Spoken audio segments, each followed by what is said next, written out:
exactly know why, but interesting. Great to have him back. Yeah, I mean, it was like kind of, I wouldn't say out of nowhere, but obviously he's not kind of quite with Yokomo the way he was, and his dad, like all of a sudden's back in the picture. And you're like, Yep.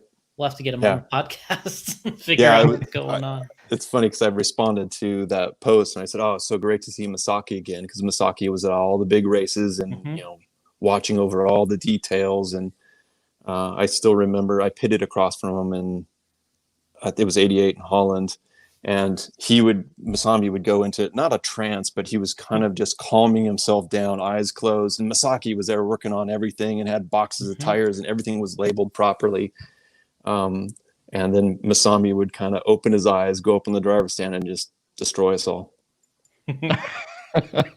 Open his eyes. Mm-hmm. Yeah. Funny. He's the only one that I've ever seen do on the driver's stand do these. He was doing stretches. He would like, and everyone else is kind of like making fun of him in a way, and you're like, and he was like, hey, this is a pretty proven technique, guys. You Yeah, might he's want done to. stretches. He's kind of calmed himself down before races. I think I heard somewhere that he used eye drops before the race. He'd use something because 8 minutes you don't blink in 12 scale. Yeah. And he had a lot of the little details figured out long before any of us were paid or something like that to go race. He just wanted to beat us all badly, Mm-hmm. and he did it as fairly as I've seen anybody ever do it. At that race, he actually pulled out a box of tires, and I think I was qualified somewhere in the B, and at the time, and he gave me a set of tires, and he goes, "These would be good for you." I said, "Okay, who am I going to Good question enough him?" for And me. I put him in, and I squeaked in. I think I ended up qualified somewhere around 7th or something like that. So he got me into the A by giving me some of his tires. Wow. Which again, how many people would do that? How many people say, "Yeah, I welcome the competition. Come race with me in the A."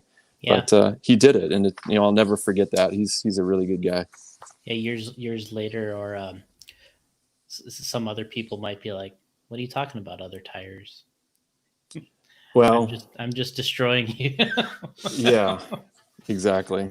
There's also a big difference between then and now. I think back then we all had custom stuff. We all milled our own things, and we cut our own chassis, and nothing was box stock because the box stock car didn't fit together very well. Yeah. We were running lightweight bodies before lightweight bodies were offered up for sale. Mm-hmm. And at the time, Masami would show up with tires that were different or better than everybody else when we were still running SKs and greens. And Yeah. he showed up with what we later called a Yokomo tire, and they certainly worked better. And then obviously there's batteries and there was motors and all that stuff that was definitely different for the pros. Yeah, I mean, it's so much easier now, to be sort of an upstart and to be on the same playing field as, say, like a Spencer. That's the most recent Worlds I guess we've had. But I mean, you could pretty much go to that race and have pretty much everything he had, and now it's not. Now it's really the question of, do you have it? And back then it was, you had to have it and you had to have everything else, but now Yeah. it's almost all eliminated. Yeah, I mean, for me, actually, one of the reasons I kind of quit racing as I was getting a little older and I went to school and decided I had to finish college is I associated asked me to go to, I think it was the '92 Worlds in Pomona, and I wasn't really racing that much anymore, but I went, and I probably ended up somewhere in the C main or something like that. But what I realized is I was working for Lavco around that time, which made battery testing equipment, and I had friends from different teams, and we ended up discharging some batteries, and I realized that the Trinity batteries had like 60 seconds more runtime back then than what we were running. And you just think, well, I wasted a week here at the Worlds because I was never going to even come close to winning, and I wasn't even going to make the main because their stuff was so much better. And I think Yeah. a lot of different teams had that advantage at different times. There were times where Reedy had the good stuff and Orion had the good stuff, and then obviously Trinity did a good job making alliances with Pat Takeda from Sanyo, and then later Panasonic and whatnot. All right, well, let's start with our questions here, because this is all, we're talking about stuff that everyone's going to want to hear for sure. Who is this? Yeah, Jason, we just went right into talking here. This is episode 216 of the Radio Impound podcast. I'm Gotti Jr. Joining me, the co-host Jason Rona, CEO of J Concepts, and then we got the El Presidente of Team Associated here with us, Shawn Ireland. What's up, Shawn? How you doing? I'm doing fine. Thanks, guys, for having me. Filling in the third seat tonight. Yeah, we had a little warm up there. That was like a little tailgating. We were just spitballing, yeah. We did some Yeah, tailgating, it's awesome. some RC Yeah. tailgating. Not many people get to pit across from Masami. We learned that. Shawn did that in '88. The funny part, before we start, I saw the video of Masaki that Masami put up, and I'm like, he still has the same toolbox. He's got that brown, it was a Yokomo style toolbox. I think Kyosho had them too, but you know what I'm talking about. Those that tool, the ones that latch in the front. It's like brown and tan or something like that, right? Yeah, it was still on the table. I'm like, he's still got the same toolbox. I'm like, that thing's got to be 40 years old. Yeah. But you don't want to get rid of your tools when they have that much experience and that many wins. Yeah, he's like, man, I'm not going to just go on Amazon and get a Plano like the other guys do now. I got to go with my original. So yeah, it's good stuff. We did is kind of a little bit different with Shawn. We sent him a couple questions. Of course, we always get off track, which is fun. And then, but it kind of, at least we have a little bit of an outline, right? Yeah.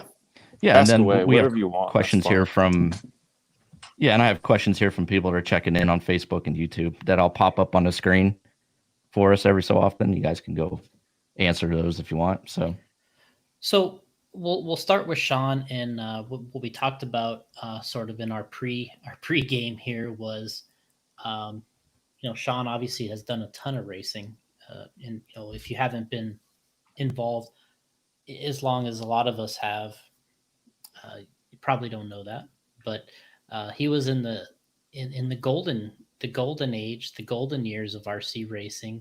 He was able to experience the 80s and the 90s, which to me seems like the golden age. And so Shawn, tell us how you got kind of going in RC. You got into this, and you obviously must have got up to speed pretty quick because you got some great support.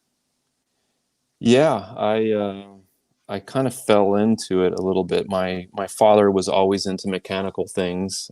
He got his pilot's license when I was 1 year old and enjoyed flying quite a bit. And when I was 7 years old, he brought home a radio control airplane, and I thought that was mine, Sig Cadet, that he was going to build. And then I realized he also brought home a U control, like plastic P-51 Mustang, and that ended up being mine. So we ended up doing the U control for a little while he built the plane. Back then you had balsa and monocoque, and it took a long time to build. So he started working on that, and in the end I ended up flying the airplane. He ended up being more the mechanic and would build a new plane when I'd crash it, or as I advanced he built better and better airplanes. So I really started in airplanes. I started flying when I was 7. I flew with some of the more famous people in Southern California. The Williams brothers that owned a company making a lot of the the pilot figurines and stuff were some of the guys that helped me learn how to fly. And there was several guys that were pretty big into flying.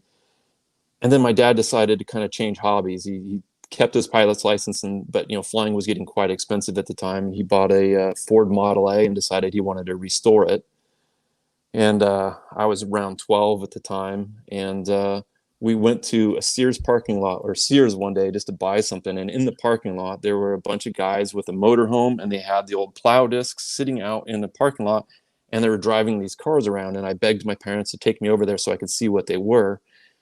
And it turned out they were Associated RC-12Es, and there were about 3 or 4 guys out there running them around these plow discs. And I'd never seen anything like that before. I'd only seen airplanes. And I ended up talking to one of the guys as this young kid, and this guy said, "Hey, I'm a dealer for Associated. I've got one in my car." It was a ready-to-run RC-12E. And I talked my parents into getting the guy's number, and I probably had $400 or $500 in the bank at the time as a 12-year-old kid. I spent all of it on the car. My mom told me it was the stupidest thing I'm ever going to do. I'm going to waste all my money and never use the car again. which is probably, We've all heard that. it's probably correct in many cases. I've spent money on bikes and stuff like that I don't use. So I kind of got this RC car and I just played around with my street, and my best friend at the time also got an RC car, and we just kind of screw around. If there was, a new, street being put in around our house, we'd go run because the traction felt higher. And then because of my dad being in this kind of Model A group when he was restoring his car, we went up to, I went up with my family, my mom, my sister, and my dad to Briggs Cunningham Museum. And we were going up with this Model A group. And lo and behold, it must have been on a Sunday. And there were guys running these same type of cars that I owned in a parking lot. And that wasn't what I expected when I was going to this museum. And in the end, I never even went to the museum. I stood outside and watched the guys and talked to the guys in the pits and learned what they were doing. And I just told my parents, I have to do this. This is what I want to do. I want to race. And, kind of the rest is history. I was absolutely hooked when I saw that there were big racing events with timing and scoring and, people that had the same equipment I did. I thought it was just the most brilliant thing ever. That's pretty amazing. Have you, when's the last time you did any flying? It's been a while. I'd guess probably 10 years. I bought some, like a Horizon Striker when LiPo started kind of coming on strong, and electric planes. And some of the guys, when I worked at HPI, we were getting planes and just going out and flying whatever we could, as just an open field. So that was probably the last time. I've flown with Cliff Lett, probably back in the 90s. We used to do a little bit of combat flying, and a couple of people. So I've flown a little bit with some of the guys in the RC industry, but not a lot. I'm not a great pilot, but I can, fly inverted and do loops and rolls and scare myself. There was a time period where Ryan Mayfield, he had planes, and I just happened to be out there for the Cactus or something, and he was hooked on it, man. He was like, I'm going flying. You want to go? I'm like, okay, I'll watch. And it was funny because, I haven't flown, but I watched him, and I mean, he probably rolled that thing maybe 6 feet, and then he's just like complete vertical climb. He's like, he's just like punched with his airplane as he was with his 8-scale buggy. It was pretty funny. The performance is pretty impressive these days. It's just like it's like an RC car or anything. I mean, if you go watch Full Scale Top Fuel and you just go, wow, that's really impressive. And then you go watch an F-18 or F-35 or something take off, and you're like, that's a different level than, a Top Fuel car. Airplanes are just nuts. So, as far as your racing, we talked about getting into that, and what's kind of the highlights. We talked about it at first, doing some worlds, but what were kind of your highlights that you like to have and talk about? Yeah, racing? I did a lot of club racing early on and tried to, back then Southern California was really the place you had to be if you were racing. Most of the tracks were out here. Most of the manufacturers were out here. With the exception of probably like, Trinity and Delta back in the days. Most people were out here. So I did a lot of club racing probably in, around 1982, 83, and 84. I was kind of lucky to meet Mike Reedy. He went to the track a lot and was a team manager for Associated back then. And he at one point just said, what'd be great is if you could come back to the U.S. Indoor Champs in Cleveland, Ohio. It's a big race we hold every year. It was 1984, so I was 15 years old, and said, I'll tell you what, if you buy the plane ticket, I'll pay for your hotel. And I thought that was like the coolest thing ever. So that was probably my first big sponsor moment. He sent me a box of stuff that I could put together, and I built a new car, and I went back to that race. And I had radio problems every single heat. Car just wouldn't work. And I still had the time of my life. I think I won the main by, several laps because I was probably in the last main of, but back then you'd race almost, it wasn't 24 hours a day, but, probably 20 hours a day. We'd finish after midnight, and then you'd have to get up in the morning and turn marshal. But I was hooked. I flew with the team for the first time. I met, back then it was like Mike Lavico and Kent Clausen and Mike Toland and a lot of the big names in racing, and of course, you get to see whether it's a Ralph Birch who's still around, or some of those guys were Yeah. at these type of events, and I was in awe. So Yeah. I was hooked. And ever since then, I think Mike took me under his wing and helped me get a little bit faster. And I started going to nationals. My first nationals was in '83.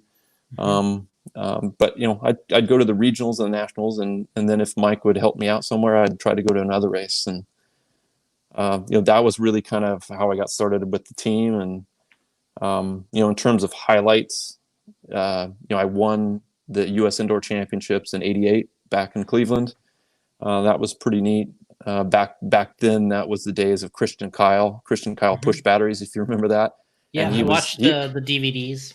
yeah, he was impossible to beat. He was just so fast, and he figured out what to do with batteries before anybody else did. And I probably got lucky. I think he tangled with somebody early in one of the races, or early in the race, and I just kind of tried to maintain and ended up getting lucky and winning it. But around then was probably my peak, like '88 through '90. That's when I was kind of trying a little bit more. It's kind of when I finished high school, so I was in college. I had a little bit more flexibility with my time.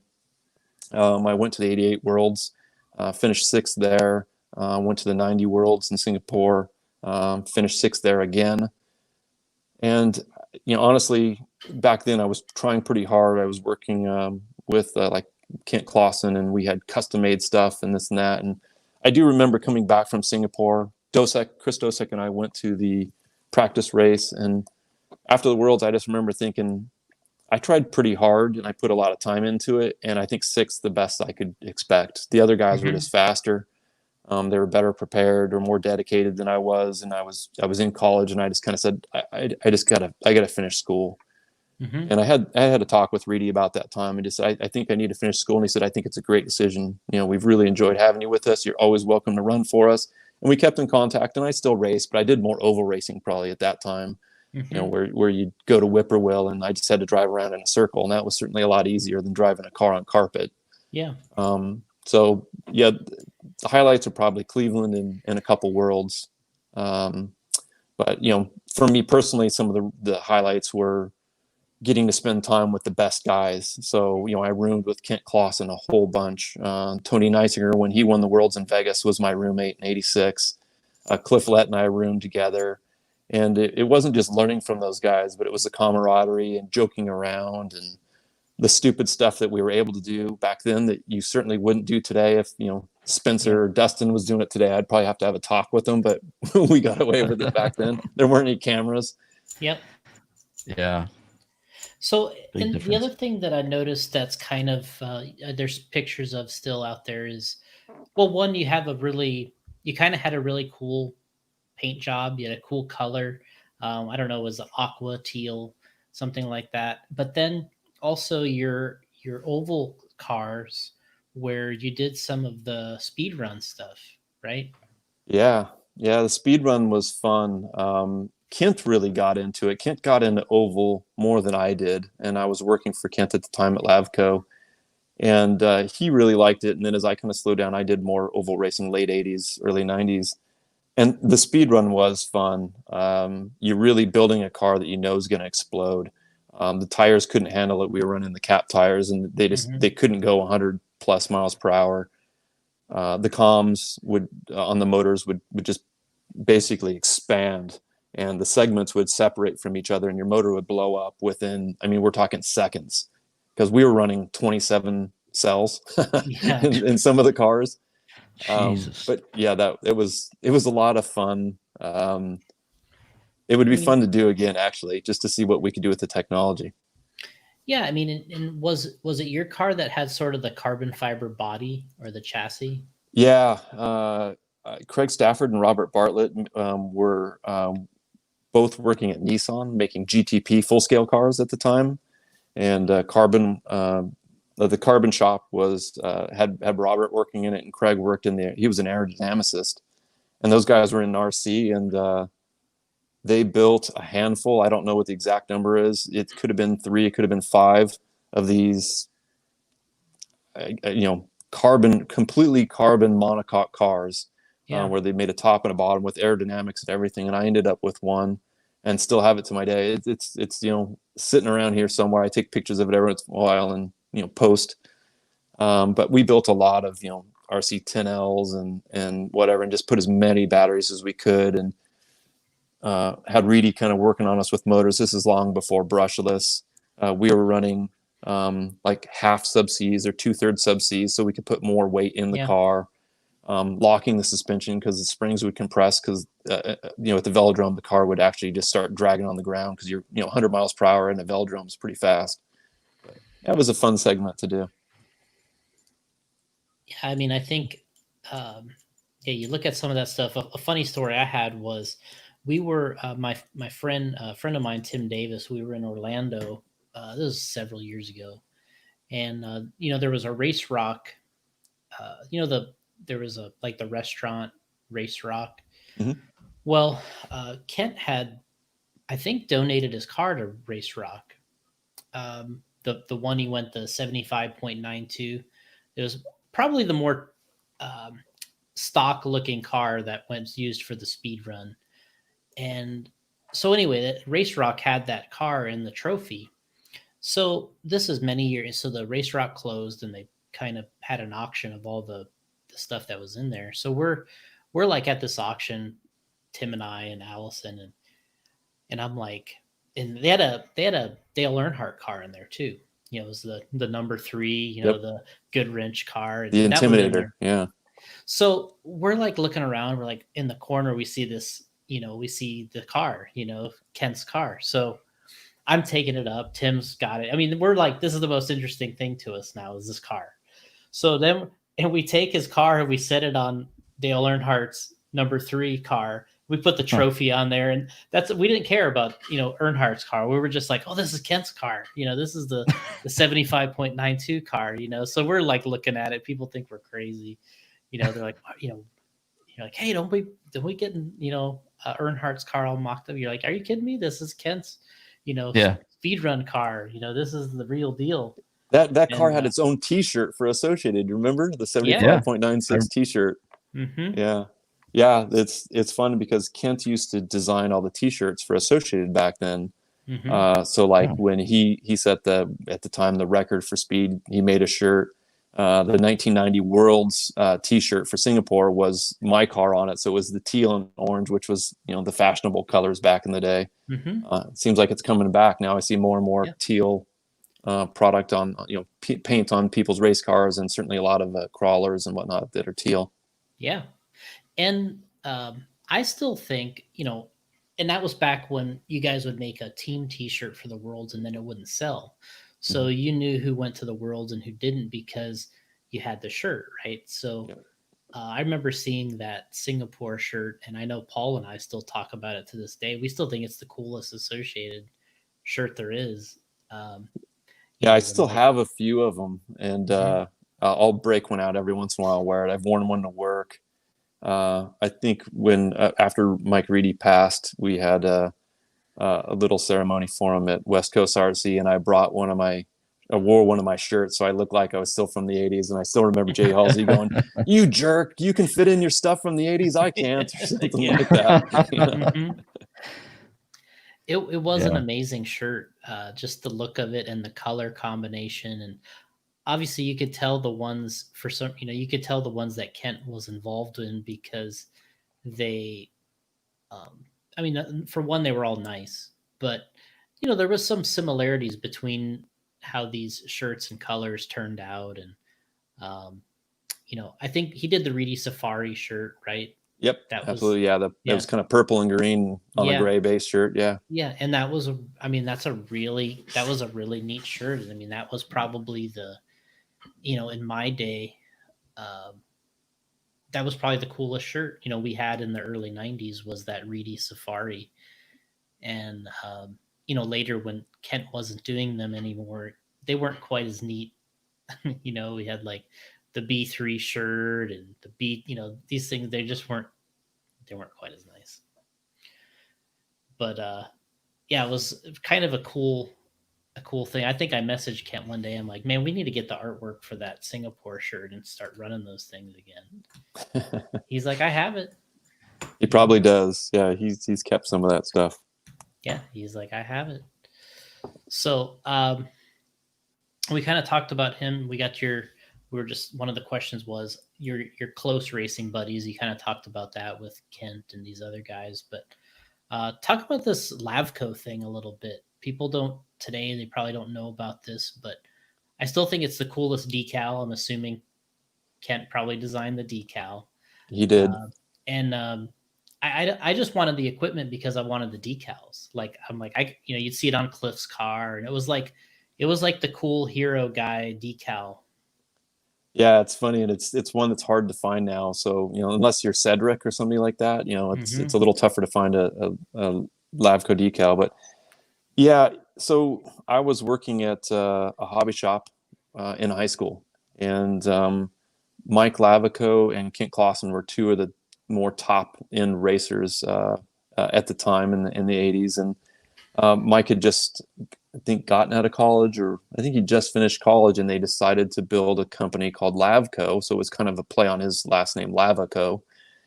And they were going to make battery testing equipment. At the time, we were discharging at 10 amps. So it was a pretty small little unit, but it actually counted down in seconds, and it would tell you approximately how many seconds it took to discharge at 10 amps. And it held a true 10 amps, which was different from kind of what else was out there in the market. And they started selling them, and people were buying them. They weren't cheap back then, but everybody had to have one because nobody had matched batteries at that point. And this is kind of around the time, like what I was saying, where Christian Kyle was beating us because he'd figured something out with batteries.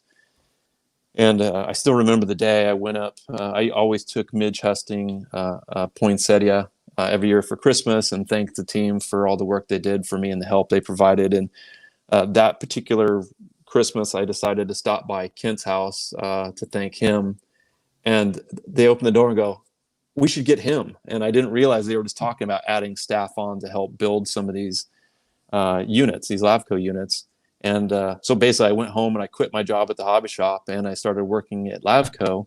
Originally, interestingly enough, at Bob Novak's house. That's where Kent lived. And we started building 10 amp dischargers, and then suddenly it became 12 amp 20 amp dischargers. And then it was power supplies. Then it went into motor dynos. And we just started making, things that we felt we needed to go fast. And it just kept getting bigger. Pretty soon, like Orion needed tons of units, and Trinity had tons of units, and Reedy had a whole banks of units. We were making custom stuff for them so that they could match their batteries. And I probably worked there about 5 years. I mean, almost every small unit I probably built. Some of the custom stuff Mike built, but I soldered an awful lot back in the day.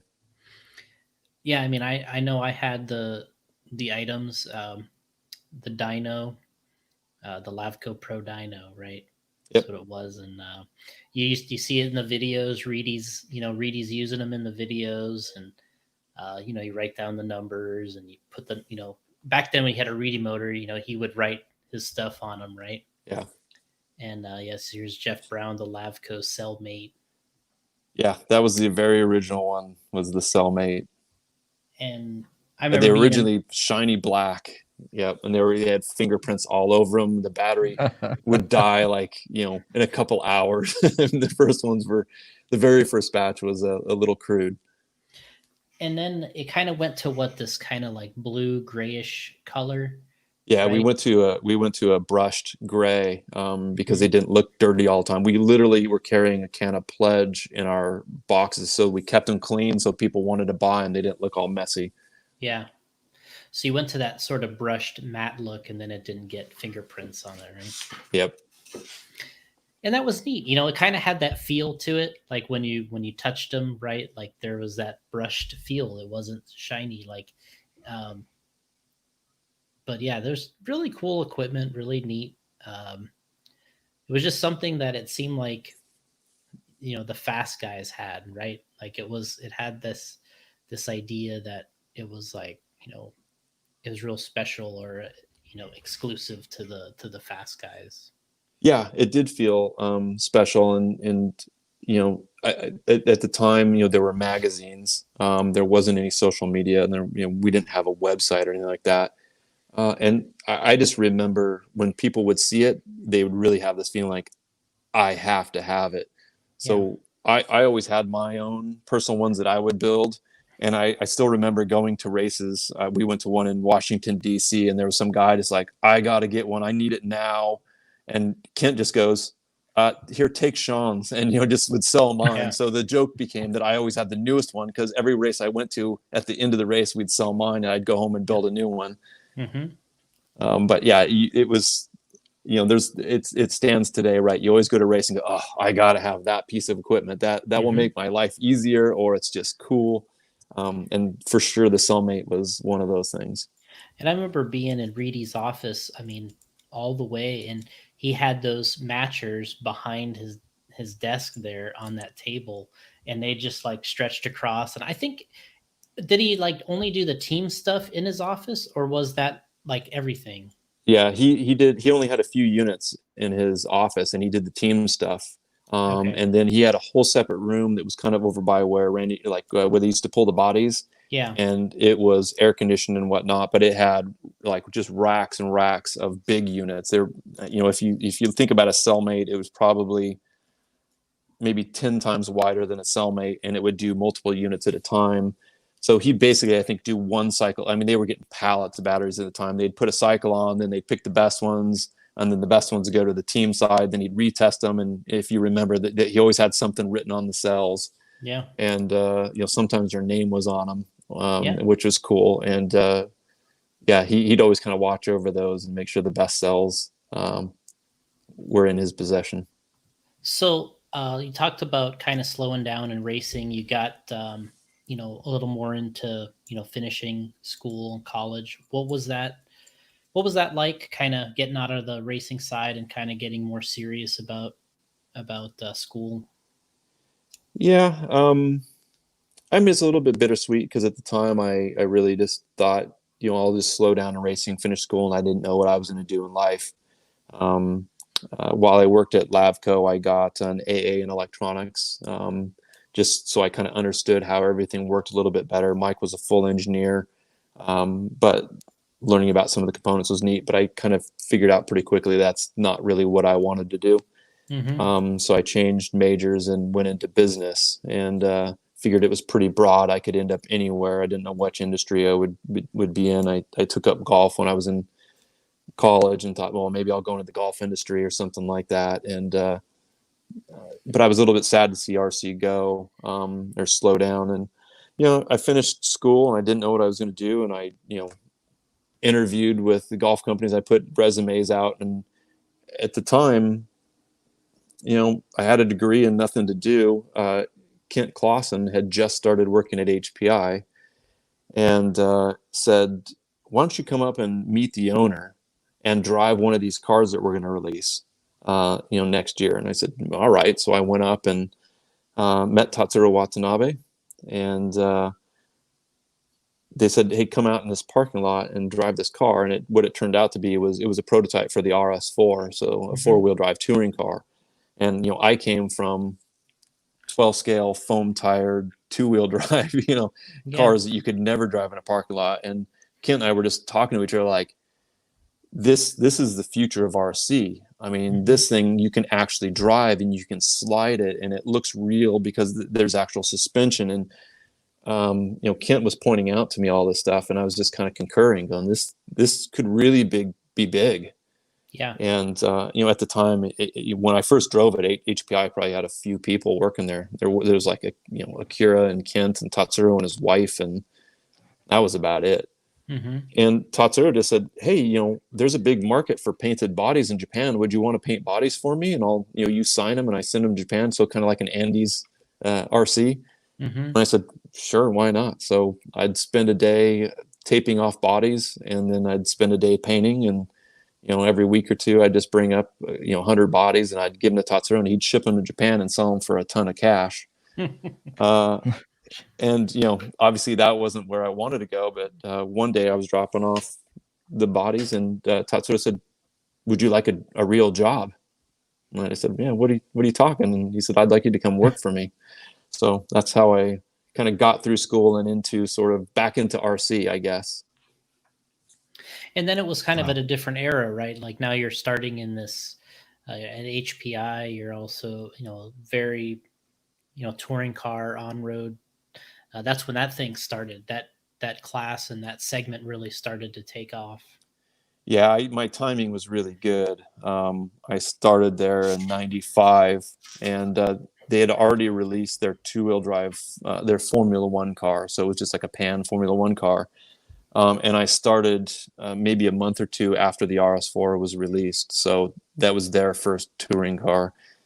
And it was, it went berserk. And by berserk back then, if you got an order for 500 cars, it was like we were going to celebrate at Morton's for dinner or something like that, because Yeah. that was the biggest PO we'd ever seen. They were Mm-hmm. selling wing buttons and little parts for cars back then. And Yeah. all of a sudden we were getting orders from Hobbyco for hundreds or whatever, and we would kind of cheer in the office. And it was a really, really fun time, because we would go, their sales were pretty low when I started, and we were doubling or tripling sales year on year, and we were Mm-hmm. hiring people as fast as we could. If they were good, they'd come on board, and we'd get them set up. And we moved several times in a few years, from a couple office building to we were like when Icon is 40,000 square foot building, 45,000 square foot building. So it was really fun to go through the growth, where it's just kind of seat of the pants. You got to figure it out yourself. There's no playbook for this. You just got to keep going, and Yeah. hiring engineers and hiring customer service staff, and it's a really fun time. Yeah, I mean that's amazing, and they really and it really hit right. That touring car had to be one of the first, if not the first one. I think there were a few that were before us. I don't know in the United States. I don't know how many were really around, but in Japan, certainly there were some other touring cars that were before us. The difference probably with HPI at the time is that it was actually an American company, even though the owner was Japanese. He started it in the United States. We did have a facility that was in Japan originally. Um, and it was big, and we would really like kind of we'd have long drawn out meetings over what body are we going to make. And we realized that you could have a good solid chassis, but if we kept putting different bodies that people wanted on these cars, they would buy them. And we started making the bodies in house ourselves, and we ended up with 6 QVAC machines just making bodies all day long. Yeah. It was really that was like the second golden era, right? Where Yeah. things were just booming. And I wouldn't say it was easy, but it's certainly easier than it is now. Yeah. And he figured that out. That was kind of like almost the next generation of the Tamiya model, which was they were taking all these different chassis, changing the body, reselling the car as a different car, and of course their kit boxes and their packaging was so kind of unique. But that was kind of the next generation of that model that they had going, where hey, the thing inside the body is somewhat the same, but the outside's changing, and that's what you're buying. Yeah, and it was a big part back then. Back then, everything was licensed. So, I mean, we probably had 30 or 40 licenses from all different companies that you had to maintain, and you know how much fun that is, right? Mm-hmm. But it was a big part or big reason for the success. It was really kind of stage one of when I was there at HPI, and really got us to the point where we had a little bit of money to spend on molds. I mean, the story I heard, I think from Tatsuro, was he spent so much money on the molds. If that thing didn't sell, we were out of business. I mean, it was a big gamble, and Yeah. we wouldn't have made it if we couldn't sell it. And it gave us a little bit of play money, and that's where we could do different things. We had several nitro powered cars, and really, I guess after the T-Max came out, we said, well, that's pretty cool. That's a good idea. But let's invest some money. We made the Savage, which was a big block, a little bit bigger motor. And that took off. And then we had a lot of the Fiskale Baja. A lot of really memorable products came from a team that just was passionate about what would be cool. Thad Garner and I used to always say, what's the fun factor? And if it had a high fun factor, we all went out behind the building and we'd drive it and we'd thrash it, and then we go into some dirt and just drive it. And if it had a high fun factor, we felt like we wanted to make it. Yeah. No, I mean, that's pretty incredible. Kind of how influential that little run, not really little, but that run of products from the RS4 to that Savage. And I'm sure that the Savage is probably really the only vehicle that probably, knocked at the Traxxas and the T-Max in terms of the numbers and popularity, and it probably that's got to be the only one that was near them, right? Well, at the time, I would say, kind of really like the early '90s, or sorry, early 2000s. I think HPI was probably the number two in terms of chassis. I think we were a long way behind Traxxas. Traxxas has always been ahead of the rest of us, but yeah, I would say if there was anybody that they probably took notice of, it was HPI at the time. We'd had a lot of product, and we'd make it, and we at the time didn't seem that hard to sell some of the stuff. We always had problems. Buying the correct amount of inventory and stuff is always a struggle. But yeah, I think we did pretty good. I mean, when I started, I think I was the 9th employee, and at one point we had upwards of 80 employees in the U.S. We had probably another 30 something in Europe. We had to start a whole new company in Europe to service everybody, and we had a location in Japan that probably had close to 30 people. So we had a lot of employees back then, and felt like we were firing on a lot of cylinders a lot of the time. Yeah, and I think what really stuck out to me too, and I'm sure this is with Kent's and your influence, was how nice, that was still the age of the magazines. That was the age of that the look had to be right. And it seemed like Kent or you guys or whoever the team was there, they kind of nailed that look. Yeah, I mean, there was, obviously it was a big team, but there were some really, really influential people. Akira Kogawa, I mean, he designed a lot of the Kyosho cars in the early days. Started designing when he was 18 years old, I think. Worked for Auto Model Kyosho. He had a lot of input in how the chassis would look and how they'd function, and even the Savage was really more like a flat pan chassis when it originated, and he said, nope, we got to do something different. We came up with what we called TVPs, twin vertical plates. At the time. He was really a big influence, and he's still a huge influence in the industry today. He's designing stuff for Kyosho. And Kent has a lot to do with styling, whether it's t-shirts you were talking about or the logos. He ran basically all the graphics team and the marketing team, and kind of made the look what it is today. Changed the name from HPI California to something that didn't sound quite as hokey to the rest of the world. And then there's people like Yoichi was the guy that made all our bodies. He was a Japanese resident that we brought in, and just did a fantastic job of taking something that didn't have the correct wheel base and width and height, and made it look kind of right, so you could make a Honda Accord still look okay on a touring car chassis, or a 911 actually look like a 911, because we didn't have like really variable wheelbases or widths at the time. It was 190 or 200 millimeters, and that was it. So those were kind of the core guys that really looked, and then everybody, of course, had a team under. Oh, I lost him there for a little bit. I think we're Oh, back. you're back. You're back now. So Sorry, disappeared. Got a call, right? Got a call.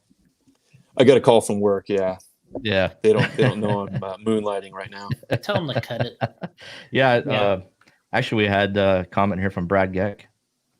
Oh There yeah, it is. it's the boss. It's the boss. There he is. Get back to work. Yeah, it wasn't Brad that called, so he must be watching. Yeah. Brad's been on the show. He did a great job with the element stuff, which we'll obviously get into. His. I listened to it. Yeah, he's somebody that doesn't really enjoy being in front of the camera or on the microphone, and I listened to it and I thought, why the heck doesn't he? He did an awesome job. He did. He was pumped, and he was pumped on it, and I think that makes a big difference for how. I think you had to change his extension number though, because I accidentally gave it out on the air. Oh, did you? Yeah. He said he had over 30 voicemails. He's a pretty easy guy to find. He's one of the few people in the industry that will go on and answer almost everybody. So if you see him or ask him a question, he follows up probably better than almost anybody else. So yeah, he gets hounded by everybody. And when we release a new car, everybody wants one or they want a deal. And so I feel sorry for him in some ways, but it's because he does a good job. Yeah. He said he didn't mind, so that's good. Yeah, it was funny because he was like, I'm thinking too. I mean, if you hear the extension, on the air, it's like, well, what's the big difference? It's like, you could probably call there and kind of look into the extension. And it's like, that was the first thing Gotti mentions, like, man, I left that in there. I don't think that's going to work. And I'm like, I'm like, it's not going to matter. And I'm like, then Brad, Associate's going to be mad at me. yeah, Brad mentions it to Gotti. He's like, I knew it. I should have took out I was like, man, I didn't think anybody would call. But hey, that's kind of cool. I'm like, you know what? It was a good test. You know, people are listening. People are listening, and they do pay attention to the details, right? We're racers, right? You don't Yeah. get to be a good racer without paying attention to details. Not at all. Right. So anyway, we're, we talked about the HPI, and obviously there's a lot going on there, but eventually you ended up with a Horizon, right? Yeah, well, in a roundabout way, yes. So after my tenure with HPI, I said I'm going to start my own company, and because it was so easy at HPI, right? And I ended up working with Akira. So Akira was the lead designer at HPI, and he and I worked on some designs and started getting a business ready to go, and designed some products. And then it kind of smacks you in the face how expensive it is to tool up vehicles where you need hundreds of thousands of dollars, and you got to buy inventory and everything. And I had already had a little bit of a relationship with some of the leadership at Horizon. They offered me a job like the day after I left HPI, and I kind of went back to them and said, would you be interested in working together? So they ended up buying the drawings from us and hiring me. And my company was called Pure RC at the time. It was never advertised or anything, but it was all registered and whatnot. And that turned into Viterra ultimately. So anyway, I did take it was kind of a short stint with Horizon, about 2 years. Worked in their marketing team, and they were going through a lot of transitions, and there was electrics, and that went to ECX, and it used to be Team Losi, and then it was TLR, and then what do we do with Losi? And there was just a lot of change going on at the time. I think it's also about a time where the industry was maybe starting to soften a little bit. But I worked with them, and almost all exclusively in marketing, but I went through and talked to the customer service teams and the sales teams and got to know a little bit of everybody. And worked with some really great people.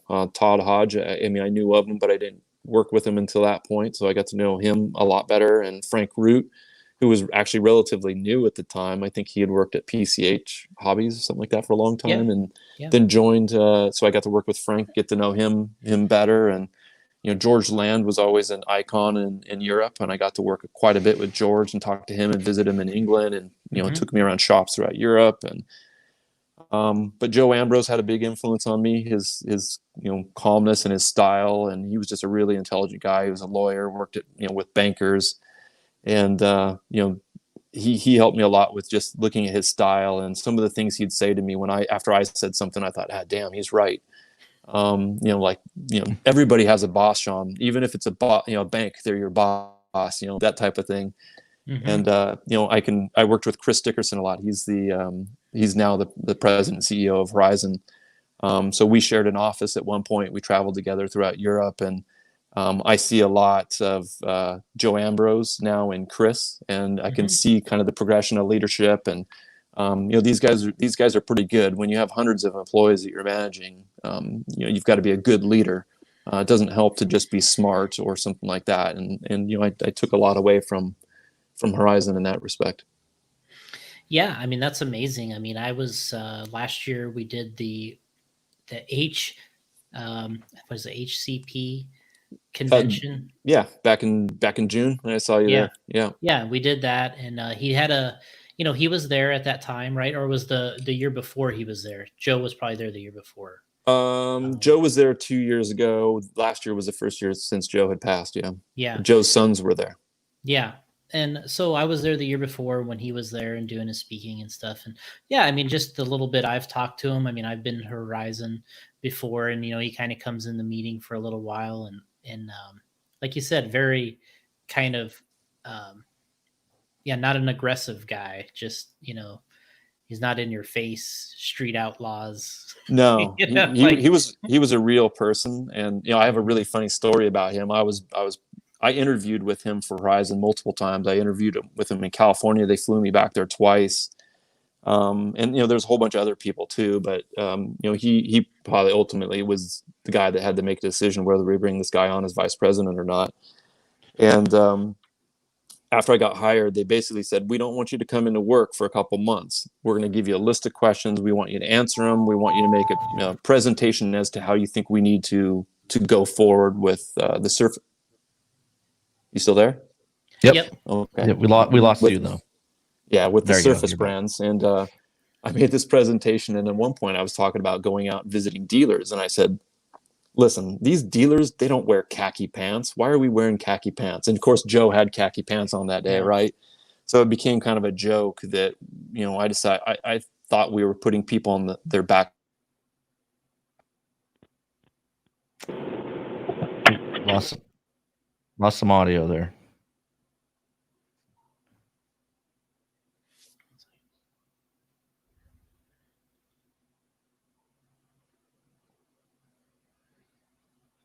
It might be on your end, Shawn. I think we lost you there. We lost audio. Jason, can you hear me? I can hear you. Oh, okay. Yeah, I think it's on Shawn's end. Somebody's trying to call him, I think, or something. I heard road noise. You back?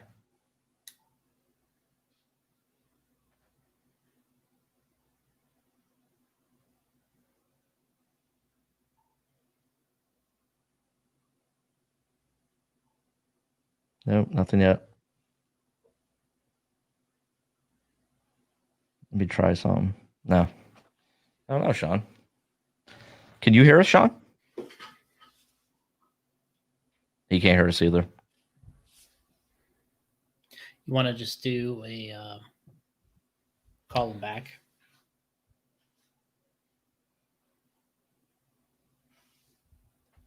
Let's see what he's doing here. Okay, so now he can send me another link. I'll send it to him. No, he got a call or something because it came on. Did you hear it? It sounded like you could hear the road noise in the background. Yeah. Yeah. It's like auto answer. Something messed him up. Just tell him we'll call him. I'll send him a link to get back here. Okay.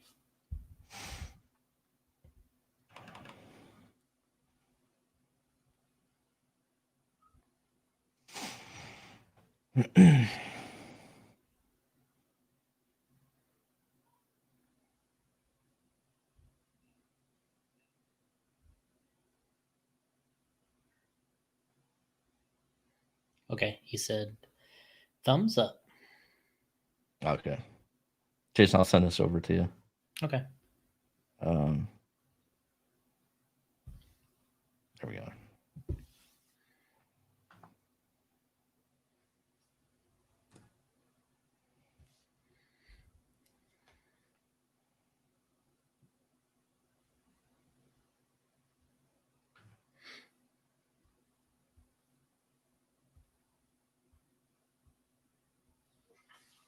All right.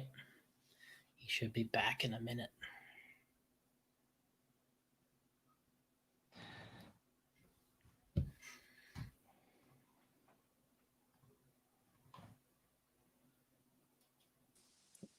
There we go. We're back. All right. Sorry about that. Perfect. Darn No, technology. that's all right. No worries. That's fine. So I don't know if you guys can stitch this together, but I'll finish that story if I can. Yeah. I could fix the audio. I can't fix the live version. That's fine though. Okay. So this is like a few months had passed, and Horizon has these big meetings every quarter called quarterly business outlooks. And I was sitting in one of the desks, and Joe Ambrose came up and sat right next to me. And somebody's presenting, and there's PowerPoint displays and everything up on the wall, and he just looks at me and goes, "I'm still wearing my khakis." And I thought that's pretty cool. He remembered that. Mm-hmm. Wow. That's fun. You're like, you know what? So am I. Yeah, I was forced to wear pants back there. I roll into work in shorts. Well, you're in California. Yeah.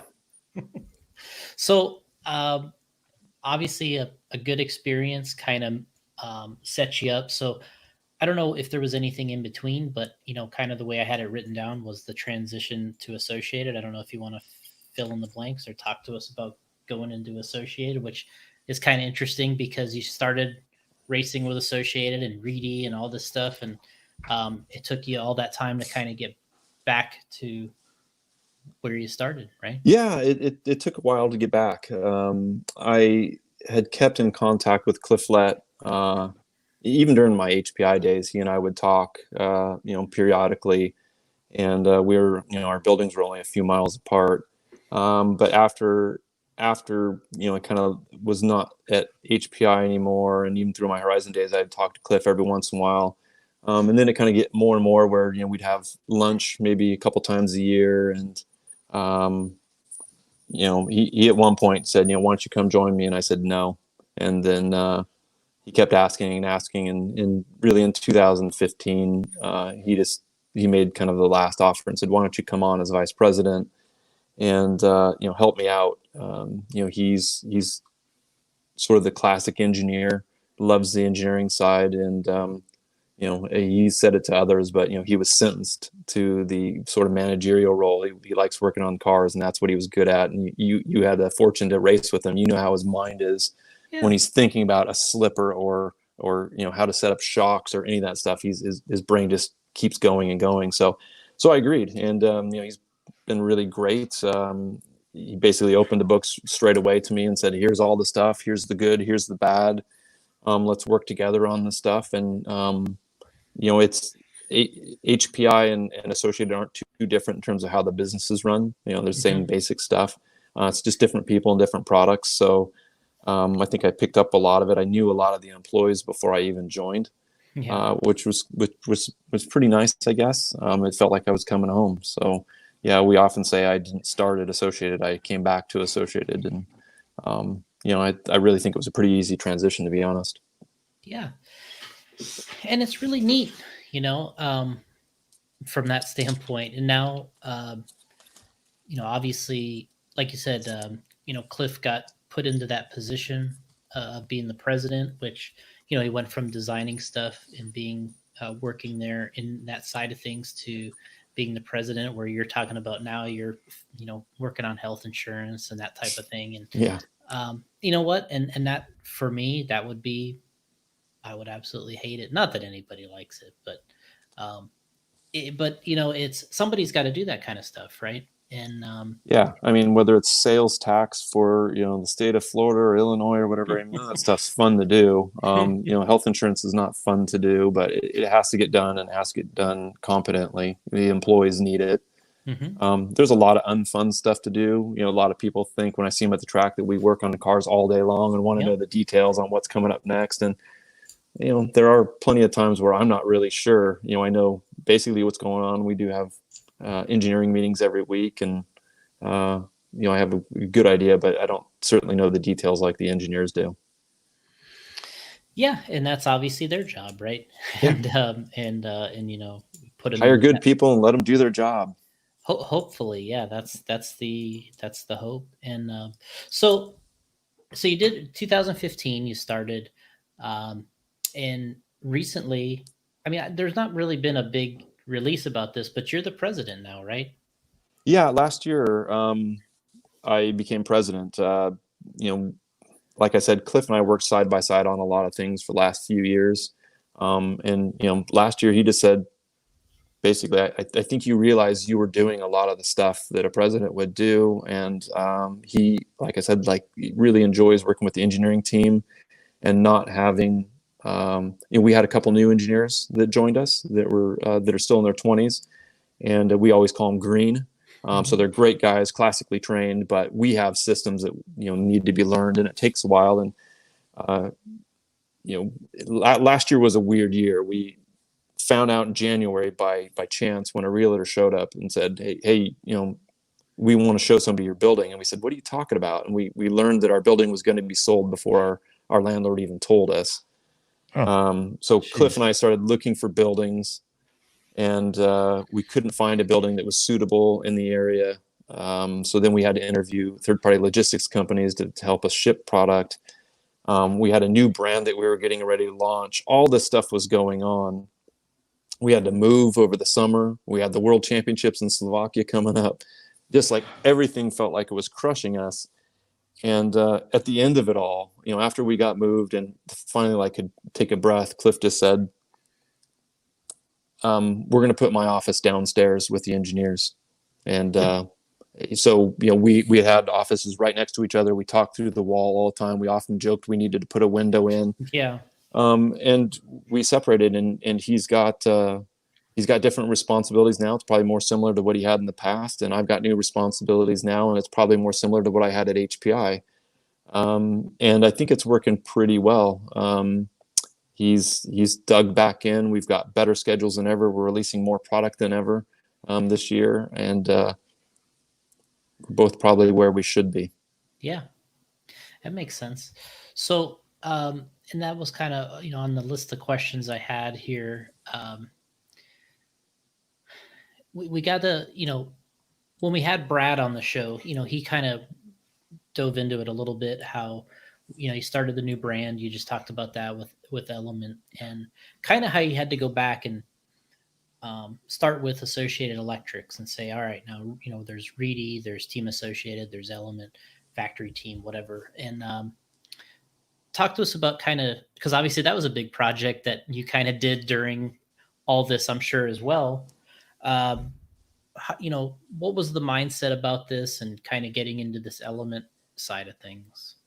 Yeah, we did do a lot of rebranding, and some of that actually may have come about from my stint at Horizon and learning about branding and how they felt, a house of brands or a branded house would work. And then when I joined Associated, there were lots of just little things that kind of bugged me. Like we didn't have a uniform email address, for us all. Somebody had their first name or it was a dot afterward. And I thought, let's clean this up, and everybody, it'll be easy for you to surmise what my email address is if you know somebody else's. But then you just looked at things like the classic slot car track AE, where it would say Team Associated. Mm-hmm. Well, AE stands for Associated Electrics. Why Team Associated was on there is because we only had one brand at the time. But, over the course of years, Reedy came on board. Cliff sold RCPS to Associated and became Factory Team. And then we were at this next stage of our lives. And we were going to create this new brand called Element RC. So, yeah, there was a lot of talk in our marketing department about what did the brands mean? What was the heritage? What made people like it or dislike it? How would we market it? Why do all the magazines and everybody, why did they always call it Team Associated, even if it's a Factory Team or Reedy? Will that happen to Element? So we did kind of go through a concerted effort to say that slot car track, we brought that back. That is our heritage logo. Associated Electrics is our company. That's our official name that's registered. And that's how we pay taxes with that name. So that's our name. The brands are the other four. So Team Associated is our racing brand. And then Reedy was next. That's our electronics brand. And then Factory Team is our option parts brand. And then this new brand, Element RC, which was going to be more our venture-based brand. So crawlers or scale, trail, whatever you want to call it. Mm-hmm. And we were trying to kind of keep people from calling it Team Associated because it's a different brand promise. Mm-hmm. But we still wanted people to realize, hey, those guys from Associated Electrics that have built, now 30-time world champion cars and 30-time Reedy world champion powered cars, those guys are behind Element RC too. So that's kind of what we were trying to do. And even after we did it, there were still some kind of hiccups, and we'd have to call somebody and say, no, it's not Team Associated, it's Element RC. Yeah. And I still see Team Associated and Associated Electrics kind of used interchangeably, but we're trying to train people what it is. It's one company with four brands underneath. Yeah, I still kind of do that when I go to type it in to the browser. I'm like, Team Associated, no. Yeah, we'll get you there because we type it in, and now all four websites are kind of on one platform, so you can go back and forth between the four brands if you want, and easily buy a car, a radio, an option part, and a crawler for your kid or something like that if you want. You could do that all in one shopping cart, so you can still get there. We try to make it easy, but having everybody stop calling it Team Associated has been harder. And then there was RC10.com. That was the first one I used because I was like, that's the shortest one, right? And it's the one most people use. It's if you're old school, then you use RC10.com. Yeah. Yeah. And it's tough because then I'm sure in these meetings you're thinking, all right, well, is RC10 really our heritage, right? You're like, is that, that's We like such a huge, I mean, obviously it's part of every single, I guess, racing product. It says RC10. every 10 scale one, yeah. So Mm-hmm. you go through the B6.2 and it still has RC10 in the front, and Yeah. it is a big part, but it's not, let's say for the next 50 years, kind of the thing. I Yeah. think the thing has to be the heritage and all the people and the wins and the team and the people that have supported the Associated Electrics brands over the last 50 some odd years. So, we put, I have my list of questions here, and, we talked about several times when you come out to the Reedy race, you've been doing a little bit of racing here and there with the B6 and different cars and getting out and running with some of the guys. What, kind of jumping right back into it, what was your, feelings about racing today versus, maybe when you left racing or maybe at the height of your racing powers, I guess? Yeah, it was fun. I think it was, I'm guessing around 2013 or something like that. And like I said, Cliff and I would keep in contact and go to lunch every once in a while and just talk about what each of us were doing. And at one point, I just said, I got to get a car. I just got to try it. And the only way you can go racing these days is off road. There's not Mm-hmm. a ton of on road, and that's what I was as an on road driver. So I never experienced getting the car in the air unless it was hitting a dot. And he said, "Yeah, I'll take care of you." And then like a week later, I got a full like team package from Brent Tilke. He sent me like all the option parts and everything, and just said, "Hey, I found this. Here, it's for you." So, I mean, I hadn't built a car in probably 20 years or something like that. And at the time, Stephen Hartson built it for me. Yeah. I soldered everything up because I'm still pretty good at soldering. And I thought, I'm going to walk. I built, of course, a mod car, right? Because I'm Mm-hmm. ready to go Oh yeah, mod you're like, racing. I'm a mod racer. Yeah, I've got to. And I showed up at the OCRC, and man, I struggled. I was like, endoing, and I kite the car. I just do everything wrong. And I still remember I was standing up on the driver's stand, and somebody goes, "What are you doing here, Shawn?" And I stop and I look down, and it was Bob Novak, and he was laughing at me. He ended up, Oh man. Bob was what, in his late 70s, and he's turn marshaling for me, and I'm crashing like on every corner.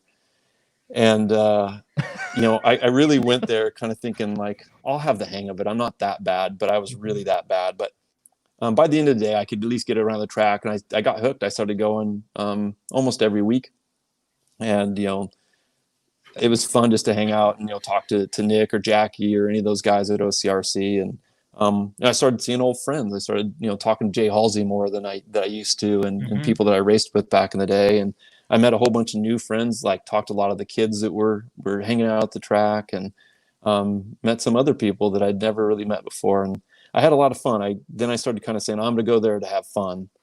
And I get my car prepped, and I get up on the driver's stand, and you're like, I'm not letting you by. Yeah. I'm racing you to the next corner, and I'd get in that competitive mode again. But yeah, the reality is, these guys are fast. They're at the track a lot. They know their setup better than I do. So I still go, and it's probably more just for the feeling of driving a car and hanging out and talking to people than it is. I'm just not competitive like I used to be. Yeah. It's tough. It is tough, and the other part of the story is I did immediately go back and get a stock motor and put the stock motor in because it's a Oh, I whole went lot back easier to to drive. stock. I did. I raced stock, and then I raced the pro class originally, and I bumped down to like whatever the mid class is, the intermediate class. Right. And I still couldn't. I think I TQ'd once maybe in that class, and those guys still kicked my butt. So Damn. it was a lot of fun. Yeah, my oldest son came out and raced with me a couple times. My youngest son came out a few times, ran short course. Until they found other stuff they like to do. And then, yeah, I haven't really raced too much in the last couple of years, but right before COVID hit, I built myself a new car. Actually, I took my old car. The new car was coming out, and I took my old car and went and raced with several of our engineers and had a blast. And I really kind of want to get back into not going a lot, but at least going every month and keeping the transmitter batteries charged up. Well, and I'm sure it really and I think this happens to anybody or all of us is the more you stay away from it, the easier it is to stay away from it. And then when you get back into it and you doing it, you want to keep doing it. And so it's very tough. But when I know what I realized right away when I start running is you start encountering all the things that people tell you about, right? It's like right away, it's like a crash course and everything everyone's bitching at you about, right? That you were like thinking, oh, this is not that big of a deal, you know? And then pretty soon you start to encounter, you know, these things yourself and you're just like, okay, I can fix this. It's a good, I mean, it's such a good hobby. I don't want to get on a big soapbox, but you know, especially for kids these days, you know, using the tools, getting a little mechanical aptitude, the problem solving that's involved. I'd really love to see more young people get involved in this. I mean, I never did drugs. I never had any money to buy drugs because it was all going to my RC Absolutely. habit.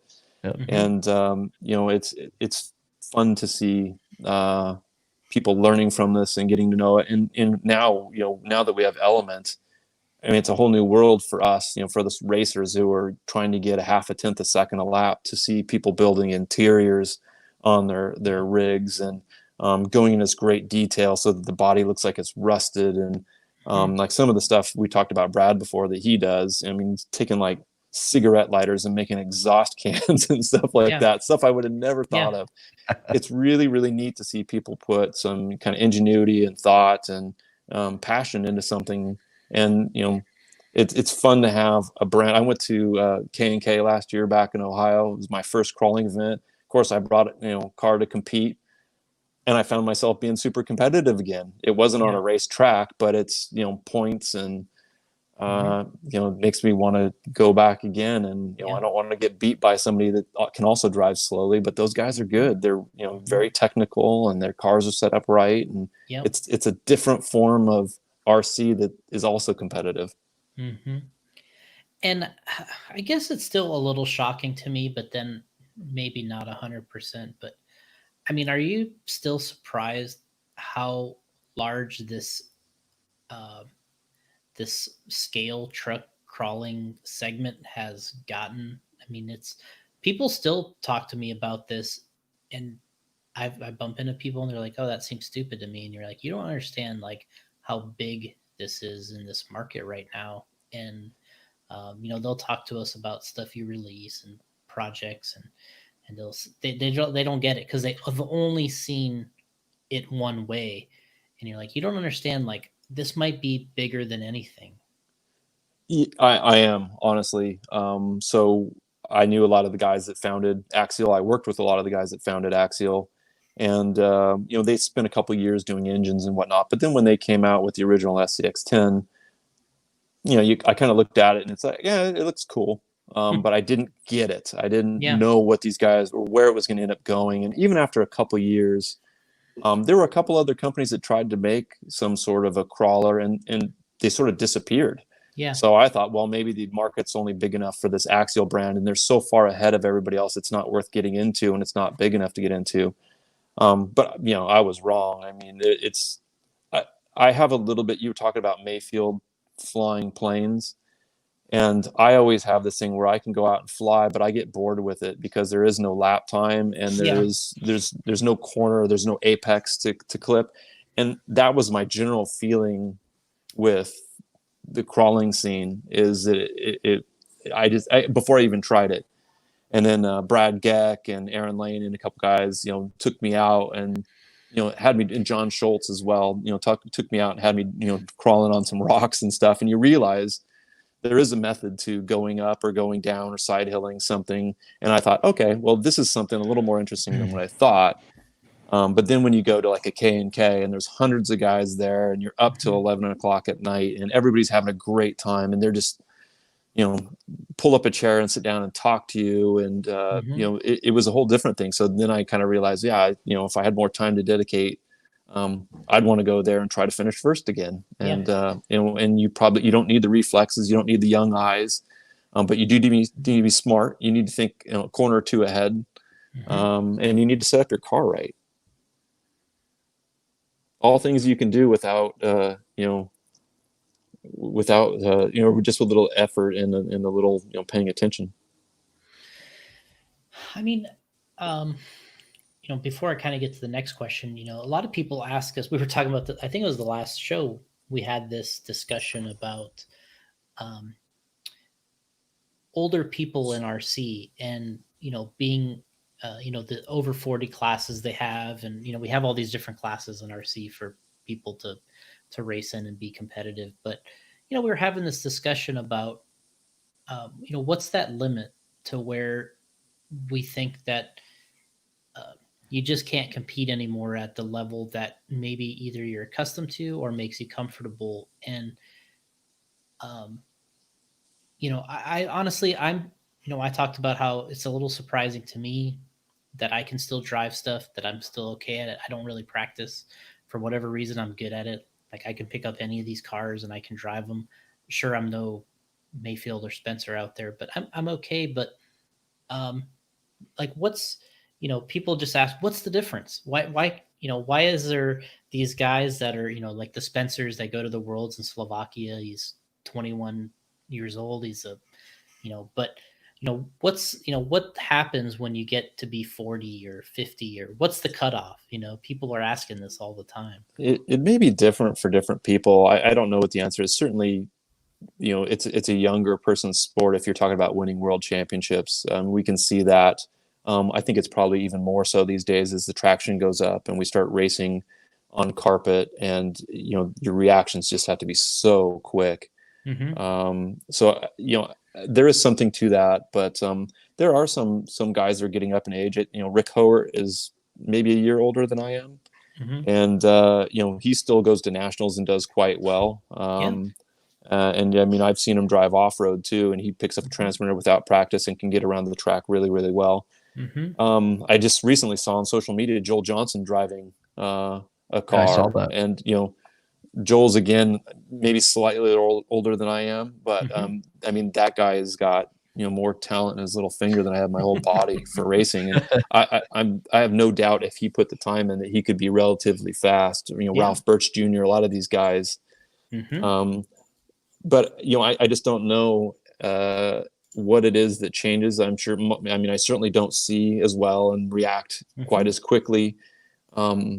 The way like some of these young guys fly the cars around the tracks, and where they Yeah. really turn the car in the air and still clip the apex, and Mm-hmm. don't waste time scrubbing speed in the corners, it's really phenomenal. And Mm-hmm. I actually had one of my best friends that I used to race with. I met him through racing. Was named Kevin Mercadante, and he had a young son a couple of years ago and wanted to go out and see what the new brushless and lipo and everything looked like. So he brought his son up, and it was at the Reedy race at OCRC, and I stood up with him on the driver's stand. And the cars do look faster and they do look Yeah. like they handle well, but when you watch Spencer and the two Ryans and Jared and all these guys like just throw the car into a corner, and they're in off-road. I mean, they're within 2 inches of the corner almost every time, and they're Yeah. pointed the right way. And Mm-hmm. I remember just like 5 years ago I was watching Cavalieri drive, and somebody looked at me and goes, I think he's the only one that truly has control of his car in every like inch of the track. And you're watching him go around like, how does he do this? How does he Mm-hmm. race within a foot of Mayfield and not run into him? Yeah.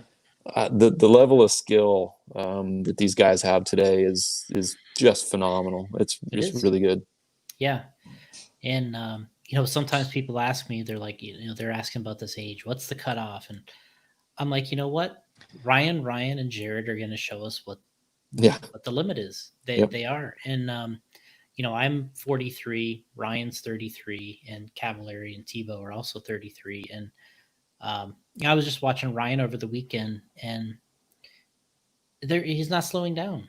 It's like you watch his and even Jared won the race, won the 8 scale buggy race, and um, these guys, there's just something some people have for this for some reason. Even like Rick Howard, like you talked about. I mean, guy's an amazing driver, and for some reason it doesn't leave him. Right? It Yeah. doesn't. It doesn't. It hasn't left him. He stays connected enough with it to where he picks it up, and he still has that great control and that great feel for what it can do. My guess too is that it might even the age cutoff, if we could really discern what it is, might be different for different types of cars. Mm-hmm. I think an 8 scale some of the older guys that have more experience probably have Mhm. an advantage over, let's say, an 18-year-old kid with phenomenal talent, Yeah. because there's so much to strategy and knowing when to go fast and knowing when to slow down and kind of what to do over the course of, let's say, a 45 or an hour long main. Mhm. And that's where it's really helpful. Like if you had, let's say, an Adam Drake or Richard Saxon or something like that could Mhm. coach you. I'm sure, if Spencer was on this, he'd say, "Oh, Saxton's helped me tremendously in 8 scale, but in 10 scale, he just went out and went to his first worlds and won it, and it was like that's Yeah. job done. But in 8 scale, I would say that the older guys may even have some advantage. Yeah. So yeah, whether it's Hmm. Jared or the Ryans, I think they're going to be fast in 8 scale as long as they have that drive to Mhm. compete. And Yeah. knowing, I don't know Jared very well, but the other guys for sure just hate losing. It doesn't matter if you're Mhm. throwing darts or Yeah. hoop or anything. They just don't like losing. It pains them. And those guys, I Mhm. think, will be fast well into their 40s if they want to be. Yeah. That's what it looks like to me too when I'm out there. Is um, and what's a little funny about to me watching Jared Tebow now is he just had his dad pitting for him at the PMB, and I remember when Jared started and his dad did everything, and he was just kind of the driver. And what I think is funny now is I see his dad bringing the car up on the starter box, but it's Jared telling him what to do now. It's like Jared has all this experience, he has all this driving experience, and you can see he sets the car down, and his dad kind of stays out of it a little bit. He's just like, hey, I'll just pit it, whatever. But back then he was doing everything. He was uh, but now you can see Jared kind of taking over and saying, this is how I want the engine to be. I'm going to set that. I'm going to tell you to, pit right here. I want you to be right here. I want you to pick the car up like this. Now he's really specific with his dad, how he wants things to be. And with all this experience now, he's almost, just such a different experience. I mean, I remember when he was a kid standing next to me on the driver's stand, like yelling down at his dad, telling, saying, there's something wrong with my diff. My diff's not working. And, he's just hauling ass, and it's like, there's not really anything wrong, but he's just, Yeah. he's like freaking out because he doesn't know what's going on.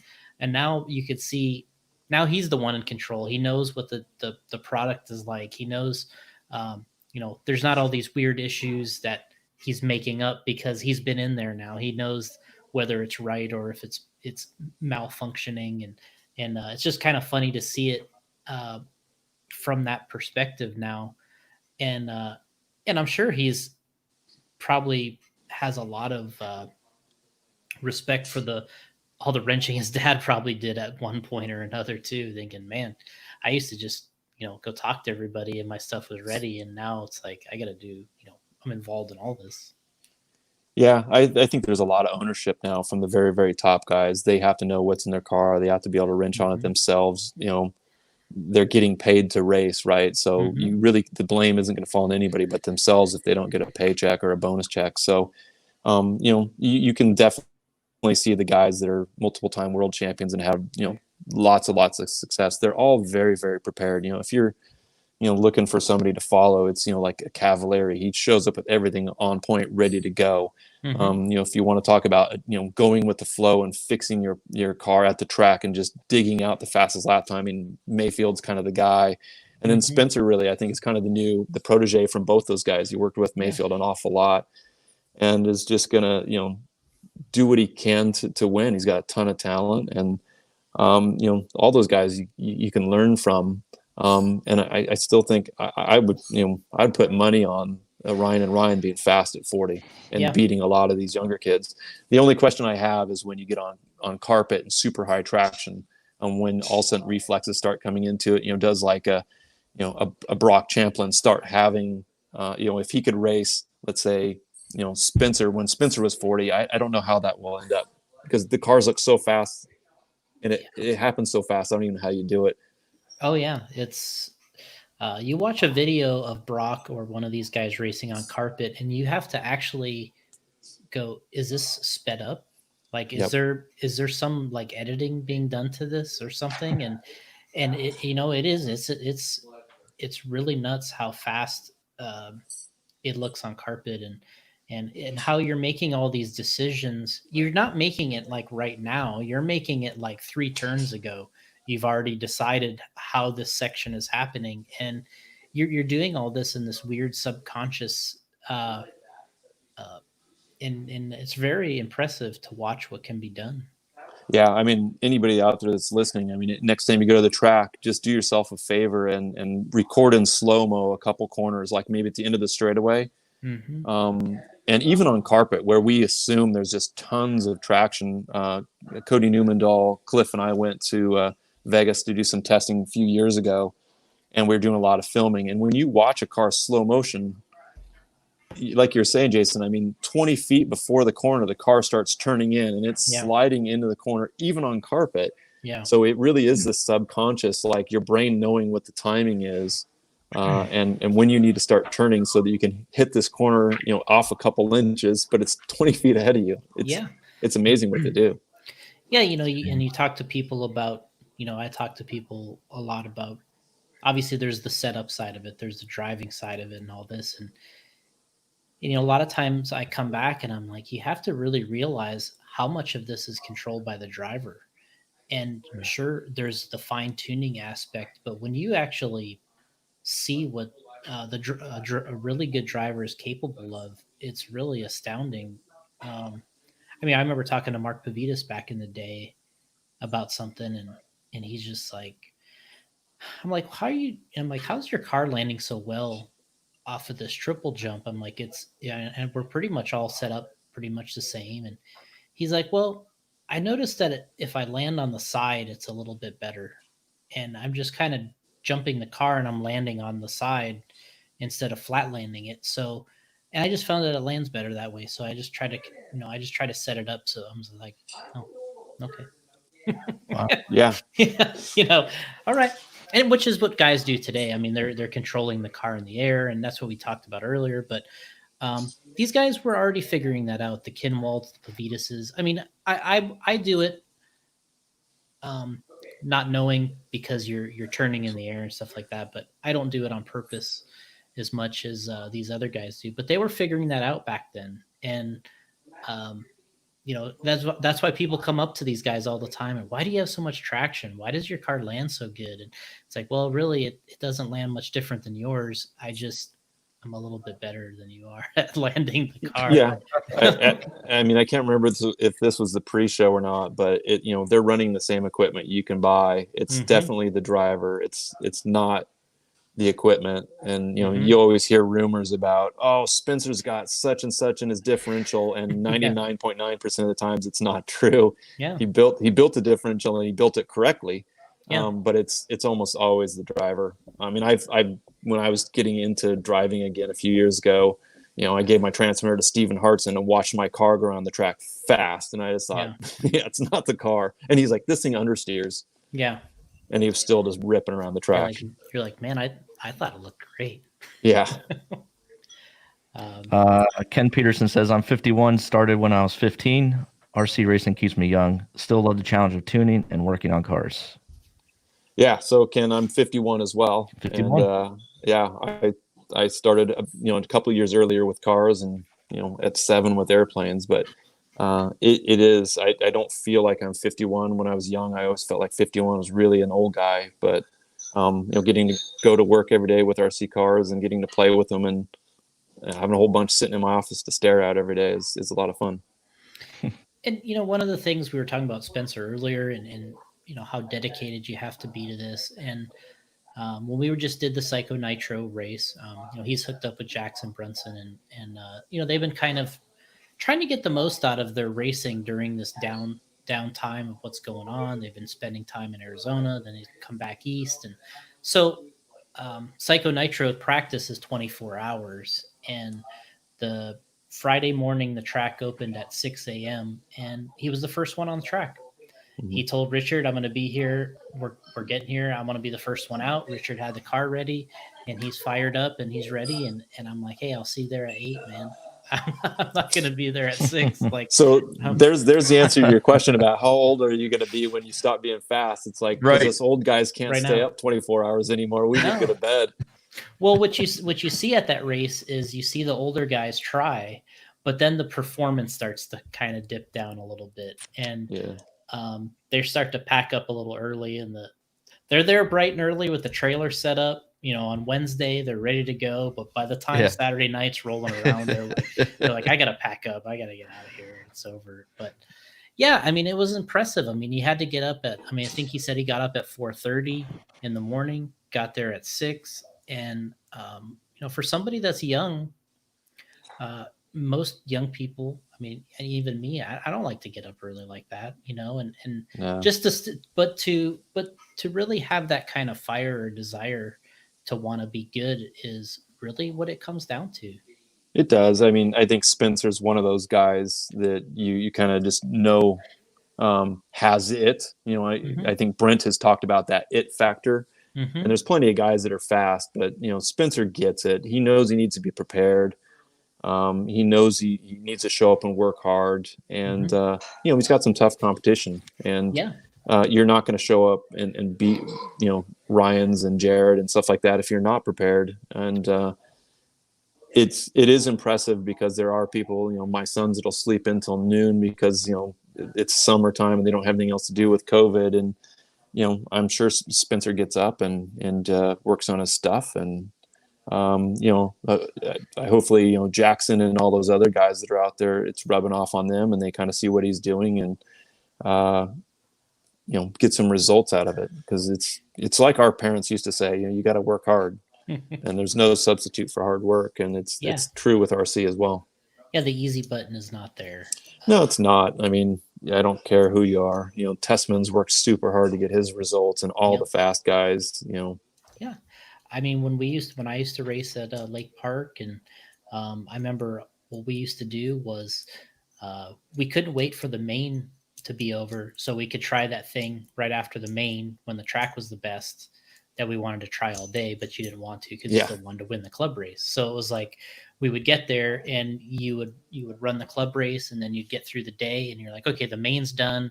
You know, I won or I didn't or whatever, but now I want to try that thing I wanted to try all day, but I didn't want it to affect my results. So that was the best time. And I remember people that were there, they would just come and watch, you know, and you know, then the next time they're asking you, well, why are you doing good or why are you winning? And I'm like, well, because you're watching me practice and I'm actually practicing and trying it. You know what I mean? It's like, so it's like, well, that's one of the reasons right there. Yeah. And practicing isn't running laps. And that's, I think, something else that people don't always understand. They see the guys at the track and they think they're running laps. They're getting their timing down. That's the last thing they're working on. You know, the fast guys aren't afraid to try something and go backwards because they can go back to where they were, then maybe go in the opposite direction, and all of a sudden they get faster. And it's really testing. They're really trying new things, and they're good enough to adjust if it's off just a little bit in a race these days. I think now more than ever, you probably see them throughout qualifying and even in the mains, putting something new on the car that they haven't tried because it feels like it might be right. Yeah. You know, they're definitely not. You know, there's only a couple guys that kind of leave their cars the same and just drive it. You know, Ongaro's probably one where he's got basically two setups and he just says, I just need to drive better. Yeah. And you gotta know what's right for you. Yeah. And so kind of leading in, we're talking about the drivers and I thought was a big moment was, you know, you mentioned earlier, this kind of went on when you guys were doing, you know, you're moving and everything else, and Spencer winning this Worlds in Slovakia in the 2-wheel drive class, kind of on, you know, maybe one of the biggest competitors in the business right now, and winning it on their track. I told Spencer, I think he probably won the best Worlds I've ever been to, you know, and not that some of them are, you know, were just as good or whatever, or more difficult, but, you know, just being there, I'm like, man, this might be the best one to win that I've ever seen. Yeah, I agree. I mean, first of all, you know, X-Ray looked like and Hootie did a really good job of putting on the event. It looked really top notch, you know, very kind of high tech, and it looked like a very, very well run event. But there is the backstory that we kind of talked about a little bit, where we were moving and we were faced with all these kind of business challenges. We had Brent, our team manager, helping us a lot with the move and just getting stuff organized. So we sent, basically 2 guys to the warm up, Yeah. just to kind of scope things out. And we came back thinking, this isn't going to go very well. Mm-hmm. We've got a lot to learn. And to the credit of, Dustin and Spencer both, they came back, they wrote reports, they had a lot of conversations with our team, with Brent, with the engineers, and talked about what went, I don't know if you call it wrong, but what could have gone better. Yeah. And, then you fly the whole team out to a competitor's track, and X-Ray is a great competitor, and you end up winning. And not only that, but, Davide was, could have almost, if he would have pushed a little bit harder, he might have won. So we had a Yeah. good 1-2. Mm-hmm. And it always feels good to add another world championship, but adding the one in Slovakia did feel particularly good. It also felt, I think, really good because Spencer also went to the Yokomo track at Yatabe Arena in 2015 and beat him there. Yeah. So he's the kid that we're going to put our money on if it's a competitor's track, I guess. Yeah. But yeah, it was a really big deal. And I mean, there's like, it sounds weird, but there's, you well up a little bit because, these guys work so hard. And Yeah. I think a lot of people see, Spencer and Brent at the track a lot, but, it's our engineers are working really hard, and they're, we're talking tenths of millimeters and different materials and sampling stuff and testing a lot. And they put a lot of work into this, and it really does feel like a team achieved something, even when it's really Spencer's victory. Yeah. So yeah, it feels special. I still remember I was new at Associated in 2015 when the Worlds happened in Japan, and I remember watching it. It was late at night, I think, or it was early in the morning, and we were watching Spencer. And I remember getting texts, watching it on my computer, getting texts from Cliff. He's like, "Are you seeing this? Are you looking at what's going on?" And then I could just feel like every all these texts start coming in as it's getting closer, and I didn't want to say anything. Yeah. And you really have this feeling like we've achieved something. Yeah. And yeah, we had the same feeling at Slovakia. I mean, with Davide winning, winning our first 8 scale was really special because we've worked hard at getting our 8 scale program on point, and we had some struggles, and they're pretty public, things that had gone wrong, and to get it right enough that you can win a Worlds, and then to build on that, we just released a new car that everybody seems to be pretty happy with the changes we made. It's a really satisfying feeling. Yeah, the 8 scale path has not been easy. The 2-wheel drive is a little more natural for you guys. The 8 scale that has been anything but easy, and just challenge after challenge over the years with that vehicle. And anything there has happened, right? Anything there is to happen, and and I've been there at every single one of these things, and the Ryans, and and everybody that ran the cars, and Richard being there the whole time, and Cody and these guys, and really, like you said, getting there to Australia and um, winning that race with a car that was very stock. Like, once again, very stock kind of car. There was some people that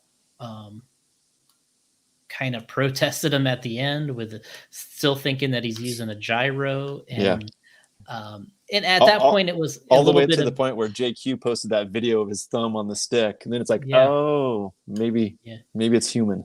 Yeah. And it got to be funny because they're checking the cars over in tech, and they're they were doing everything. They got the radio box open. They got the one guy's like, we got to take the engine head off. They were doing Mayfield's car too. Anybody was in the top 3, so they did Ungaro, they did Ty Tessman, and they did Mayfield's car, and they were looking at all of them. And pretty soon they got David A's car out, and they the guy's holding his radio, and they're like trying it, and it was like it was just kind of funny the way it all went down. But the fact that he won, and that thing, you're looking at this car and you're like, this thing's pretty much a stock car. It was a nice piece, and I think that was probably the biggest climb to win a race like that, because I would say that most people at that time would have said you can't win with that associated 8 scale, and it's really been proved wrong now. Yeah, it's been really satisfying. I mean, I met Davide for the first time at the 2016 Worlds in Vegas, and he was running for another team. He was running for Mugen at the time, and I think he took kind of a leap of faith joining us because our 8 scale program wasn't great. It wasn't bad. Back then, Cavalieri qualified really well. Unfortunately, had the flame out in the main, and but the car was okay, but it certainly wasn't where we wanted it to be, and I think everybody knew it. But you just keep your head down, and that's what the pros do. They keep their heads down and they get the best results they can. But yeah, I still feel a little bit badly about how that ended at the Worlds. I don't know if it's a compliment that people think you have a gyro, or if there's some that just think you're a cheater. But then you can go to England and lose your wing and still drive and beat most everybody else that's a professional driver without a wing. Then I guess sounds like Spencer tried to do that at Psycho Nitro last week. Lose his wing and try to hold on to a car. These guys are incredible. Yeah, and so it's been a climb, and I think, like you said, you talked about getting into that's kind of essentially the the next question, which is now you've released the B6.2, the RC8B 3.2, and then the Element stuff, but which kind of leads into these cars seem to be doing well in the market. I told Spencer earlier, I said, when you guys ran Psycho, he had that second round of qualifying with his where he TQ'd the round, and I said, what? I think it's one of the first times I've seen you run the car on sort of a not a perfect track condition, and really had something for the guys. I thought the car looked really good, maybe the best one in that qualifier, and and that's and you have Brian out there, or both Ryans out there, you got Jared out there, you got Adam Drake, and all the other kind of up and coming guys too, and it's definitely making some strides. And you're saying that the sales have been good too, right? People enjoying the vehicles. Yeah, I think we're getting to the point. I mean, we always looked at brands like Kyosho and Mugen as sort of being the dominant 8 scale brands, and I you look at the results, and they usually filled out the main pretty good. And you'd have some TLRs and maybe some AE or some other brands, but those guys were the big guys, and we just felt like we had to get up to the point where we're competing, and I think finally we're getting there.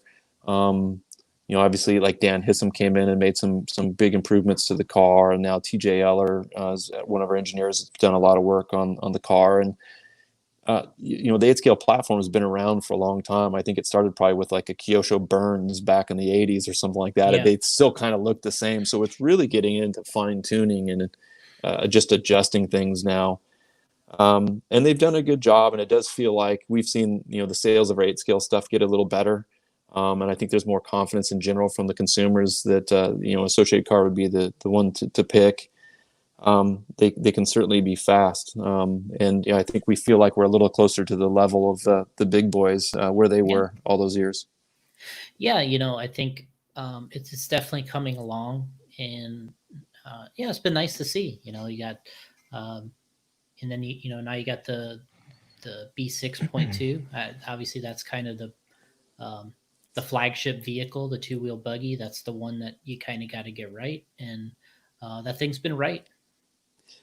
Yeah, it's the scary one, right? Because I think we're kind of known for our 2-wheel drive buggies. So there's always things you want to try that are maybe a little bit out of the realm of what you've been doing. And then there's that feeling like, the car is pretty competitive. And we don't want to do too much and screw things up and move backwards. So to me, that's always it's a scary car when we start talking about re-engineering it. And honestly, we talk about every week, like, what are we doing next? What's the next step? And it's tougher than, let's say, talking about the next short course or the next truck or something like that. 8 scale and 10 scale are the big classes that you really want to win, and you really want to drive to improvements every single time, because without them, there's some great competitors out there. We got a lot of guys that are super fast that are want to win as badly as we do. Yeah, and there's a lot of good products, right? You're racing good drivers and good products, and it doesn't get any easier. Yeah, I mean, all the products are really good. Everybody's, the top guys are all doing a good job. And if we gave Dakota Fend $1,000 and Ryan Mayfield $1,000, and each of the team's top guys, and just say $1,000, go into a hobby shop, build the car right here, and we're gonna have a race. They'd all be fast. All the cars would go together pretty well. I don't know that you can really go wrong with any of the top brands. They're all a little Mhm. bit different. They maybe suit different styles, but the bigger things are probably, is there good part support? Is there good customer service? And there's probably some differences on that level. Yeah. There's a lot of hobby shops out there. Do they carry the brand that you're going to run? And, that's where we're pretty fortunate. We're really, really well supported by all the dealers out there, really around the world. It's pretty easy to find associated parts. Yeah, we were in Coral Springs a couple weeks ago, and we had a lot of friends that came down from Georgia to race. And, the guy had an X-Ray four-wheel drive, and he's like, "Hey, I broke my suspension mount, my D block or whatever it is." And he's like, "You guys, do you have one?" I'm like, "No." I'm like, Yeah. I don't know where you're gonna get one. And if it was a B74 or maybe even a B64, we might have had it. But like you said, that is another part of this: is are you going to have the part you need when you need it? Is the support there? Not that you can't get it, but it happens a little differently these days. You don't just drive around the corner to the hobby shop and pick up these high end tuning products for every single race car out there. Yeah, it's funny. I still remember a statement. I think it came from Akira Kogawa. This is back in my HPI days, but we were talking about instructions and why they were important, and how even just a little bit off would mislead somebody, and why it was a problem, why we need to keep driving to make our instructions better. And we ended up with kind of the conclusion that, what, we're making a product that we know A is going to wear out and B is going to break. And it was kind of in the realm of how our instructions should look. But then you start thinking about what other products are out there where the guy that's making it is confident it's going to break. Yeah, There's not a lot. So we are in kind of a unique thing. A dishwasher or something like that, you expect the thing just to run for 12 or yeah, 15 years and never have to service it. I mean, with an RC yeah. car, you're working on that thing more than you're driving it. Mm-hmm. Yeah, I mean, we have a kid here that works with us. He has a Traxxas Stampede, and I gave him one of my old T2s. I'm like, "Hey, take this RC10 T2 and I'm like, research it, you know, look at it online, from the old days, and let's see what it needs. We'll get the parts." So I kind of try to let him have some fun with researching it a little bit and getting into it.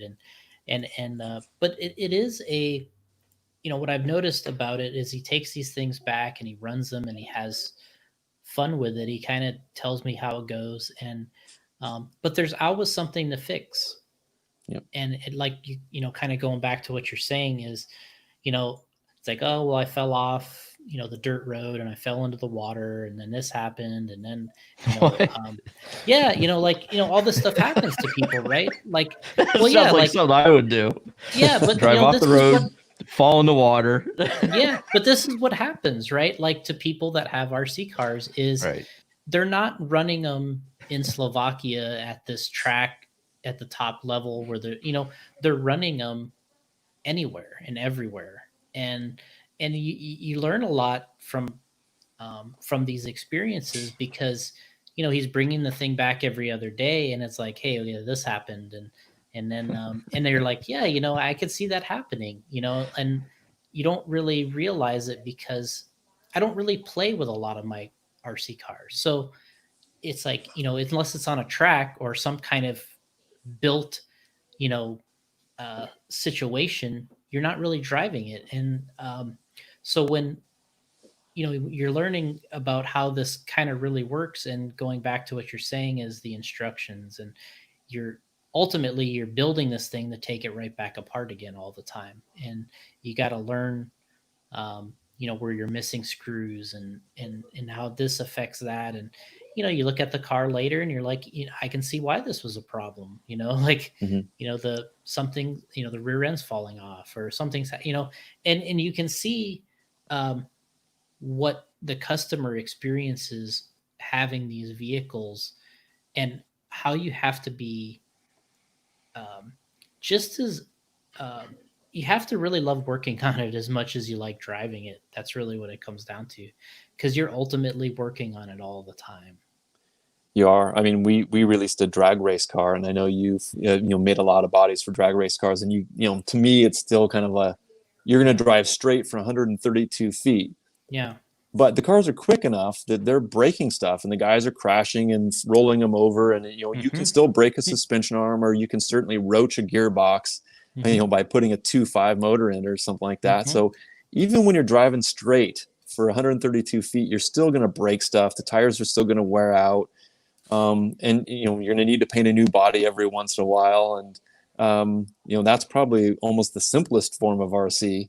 Yeah. And you still work on those cars quite a bit, and you're constantly setting the slipper, and you want to get the dog bones at a certain angle, and everything adds up to a better time. Yeah, I mean, honestly, I went and drag raced with AJ. I was a week ago, and it kicked my ass. I mean, I saw he won. That was good. Yeah, he did, and he's been really doing well with the DR10, but he's really dedicated to it. He likes it, and so he set my car up, and I went out and ran with the test and tune session they had, and I mean, one time I'm going left, then I'm going right, then I'm doing a backflip because the air's under the car, and I'm like, I am so out to lunch doing this, like, and I'm just, you tell everybody, the first thing everyone says is, oh, you're just going straight, like, you just punch it, and you're like, well, yeah, but now everything, it's all about going straight. That's the whole, it's like how fast, how straight can you go, and it's way more difficult, and people are loving this. They're absolutely loving these things, and I don't know if it's the challenge, the hobby side of it. Well, obviously it's all those things. It's we got the hobby guys, we got the scale looks, we got this performance aspect, and there's the competition aspect. So it's been kind of neat, but very difficult. It is neat. It is difficult. I went and did one drag race. That's all I've done so far. And Cliff was there for part of the day, and a couple of our engineers were there. And I remember on the way back, I rode with one of the engineers, and we're just I'm like, this isn't right. We need to do something. What if we did this? And he's like, I've already drawn something up, and we immediately go back and start doing this. And I was talking to Cliff about, hey, we got to work on this and this and this, and you get Reedy, Rick Hort from Reedy involved, and we start talking about this, and Cliff's just like, Shawn, you're going to ruin drag racing, but that like, we got to go straighter. We got to go faster. The car's got to launch harder. It's got to be more consistent. Slipper pads change throughout the day as the heat. And you know what? The shocks, the car squats different between the morning and the afternoon. It's all the same stuff we're back to with a 2-wheel drive buggy, where you're trying to get all these variables and understand what they are, so that you can go faster. But I did see, like, in the drag racing, it's a little bit more like the crawling, where people are just they really love seeing that you have something that looks a little bit different than they do, and they're taking pride in the way the car looks. They don't look alien, let's say, like a 2-wheel drive buggy or an 8-scale does. They I had a Chevelle, so that's why I raced this Chevelle body or something like that. And I really enjoy seeing them do pretty, doing well with it, and the DR10's done well for us, so hopefully we can continue that. We're just getting ready to ship out some kits, DR10 kits now. Yeah, so you went through. You had the orange. Well, we'll just call them the orange edition, the green edition, and now you got the builder's kit, essentially, right? Yeah.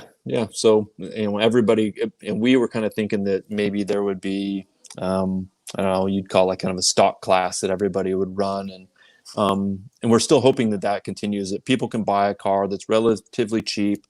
The thing that we've talked about in the office is you can only change fluids. So if you want to change shock or diff fluids, but everything else should stay the same, because it keeps the cost and the kind of the barrier to entry down. And then, of course, we're going to have the guys that want to go put the 2.5 motor in and, change the battery every month because they're blasting it at 70 amps and all that stuff. That's fine too, but we're still hoping that there's an entry point where the guys can get into it for, let's call it $350 and go racing. Yeah. I mean, that's what I talk about all the time with people is the reason it has success is because of those 3 things we talked about earlier with the scale looks and this and that. And when you get away from that and you have a $1,800 chassis set up with a body that isn't look scale anymore or have any kind of licensing look to it. I think we're kind of lost. You really lose in that situation. You're Once you get down that road, there's no turning back, and it's really ugly out there for the future of that type of racing, because what it does, in my opinion, is it eliminates people getting into it because they had that Chevy Nova or Chevelle, and they no longer have that um, that love for it, because they just aren't seeing it the same way anymore. And I think it's really important for that to stick in there. Yeah, it's what we talked about earlier with touring cars. One of the Mhm. reasons I think touring cars was big was not necessarily because of the chassis. It's because I always wanted a Porsche 911 or a BMW M3 or a Ford Mustang or something like that. Mhm. And then some of them were really aspirational or just really completely wacky. Like it's a Pikes Peak. Suzuki Escudo or something like that was a really good Mhm. seller back in the day. But they saw Monster Jujima driving it up Pikes Peak, so they wanted one. But Mhm. the cars that sold well back then were Honda Civics, Honda Accords, and things like that. It was cars that people actually drove and could Yeah. afford. Yeah. And now we're back to this where my dad had a Nova, so I'm going to get this. And Mhm. I really appreciate that about both kind of the scale and the crawling side, and also the drag racing. It's fun to have it look like something, not like an alien vehicle. Mhm. So, okay, go ahead, Gotti. You had a question that you kind of threw up there It was just a about the minute ship ago. date, wasn't it? Yeah, on the Uh, DR10, Alan was On the kit? wondering Yeah, when that's going Alan. to be hitting So the shelves. I'll take a guess. We just QC'd the cars. I think it was yesterday. Today, what, Thursday? Maybe it was yesterday. We QC'd the cars. I think everything went well. So what we usually do is we stage vehicles depending on where the distributor is. So a lot of times, if it's Europe, they get shipped first, and then it'll be East Coast, Midwest, West Coast. That'll probably all be happening next week. So your hobby shops will probably have them maybe late next week or the early the following week, beginning of the month. All right. And he also says, Jason, make a Cadillac drag body. we have one. There you go. You have one, Alan. It's out there. Well, RJ says, no, it's not out there yet, but we do have one. Oh, it's not out there yet. You have one in the works. Okay. Yeah. It's coming. It's coming soon. Yeah. RJ says driving straight for 132 feet isn't as easy as it looks. Back in the 80s, it was even more challenging. Yeah, with the servos we used to have back then, no kidding. Yeah, I mean, at least we have good servos these days, and proper links and stuff. But Jason, like you were saying, when I went out and raced, the car went pretty straight in the beginning, and then as it got hotter and hotter, I'd start grabbing more throttle, and the car would just leap to the right sometimes. Mm-hmm. And even just how you stage the car and the color of the VHT that's on the track, if you're running a prep track, I mean that stuff. I mean, John Schultz taught me a lot, and I'm still not confident I could go out and go straight right off the bat. There is some driving involved. Actually, one of the guys commented, "Is like, whoa, he really saved that one. He can drive." And it's like, I can actually drive okay. I didn't realize I was going to have to, but my reactions took over, and I bicycled it on two wheels for like 15 feet. Yeah, it's like somebody said that to me when I was out there. Like, man, it's like I'm surprised you can drive well. You don't really run that much, and I'm like, oh, well, I thought I could drive until I drove this drag car. And you're like this has been the ultimate challenge. you're standing behind it, watching it go down a straight line, and you're still having problems going straight. Yeah, it's a little frustrating, but RJ adds oh, sorry, good. RJ adds that you can hit the wheelie bar too hard, and you can unload the suspension. Yeah, and then you don't know where it will go. Mm-hmm. Yeah, I mean, there's a whole bunch of little things that are new to me, at least in terms of setup. And the nice thing is always to set the wheelie bar really high and watch the thing wheelie a long ways. But that's not the fast way around. Yeah, you're like, I'm straight out of the movies with this thing. Yeah, Fast and the Furious or whatever. Yeah, it's like Halsey driving that Corvette in the Dirty Harry movie, a long time ago. Oh man! So we got just a little bit here about. You released a couple new micro cars. I don't know exactly what we're calling them, minis or micros. You had the little Element truck that's coming. 24 scale trucks coming out that we just announced, and Certainly it's a segment that we wanted to get a little bit more into. We released 28 scale cars probably close to 4 years ago now. Um, and they're still selling pretty well. And what we were hoping to do is get, I talked a little bit earlier about getting younger people kind of into the hobby, because I do think it's a really great hobby for kids. And it's something they can stick with for the rest of their life. I think there's a lot of great hobbies out there, but you're not going to be some BMX champion when you're 50 years old or 40 years old. You're going to have to stop at some point because your body's going to be wrecked.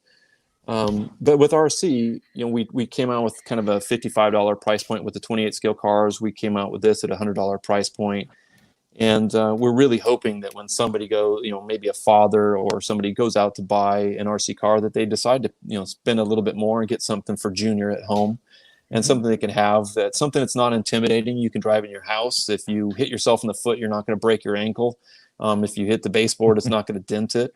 But with the 24 scale car, you can actually go and use it. You can take it outside and use it on some, crawl up some rocks and whatnot. And Fall in water. Yeah. Fall in water. Yeah, exactly. All the stuff that you're going to do, Gotti. Yeah. Yeah. So, Yeah, I love that. one of the big questions, obviously, is what's next? Any surprises? Things that people can be excited about? Stuff you can. Yeah, there is, but I mean, I get this question every time I go somewhere to a track or somebody knows where I work, and we typically don't talk about really what's coming up. I will say that this is the most aggressive engineering schedule, the year 2020, that we've ever had. We have a lot of stuff that's coming out in the second half of the year. It's kind of spread throughout. There's a little bit of something for the bashers, a little bit of something for the trail scale guys, and there's going to be stuff for the racer too. So I think no matter what kind of compartment you fit yourself into, you'll have something that will be interesting to you here in the next, the rest of the year. And really, actually, we're already, working on a lot of stuff for early 2021 as well. 2021. Yeah. So, two last things about so obviously the COVID stuff. And we'll go ahead with your question first. From Billy, he says, "Will there ever be a new version of SC8 from the B3 T3 platform, or is there not enough interest?" Well, it's more complicated than that.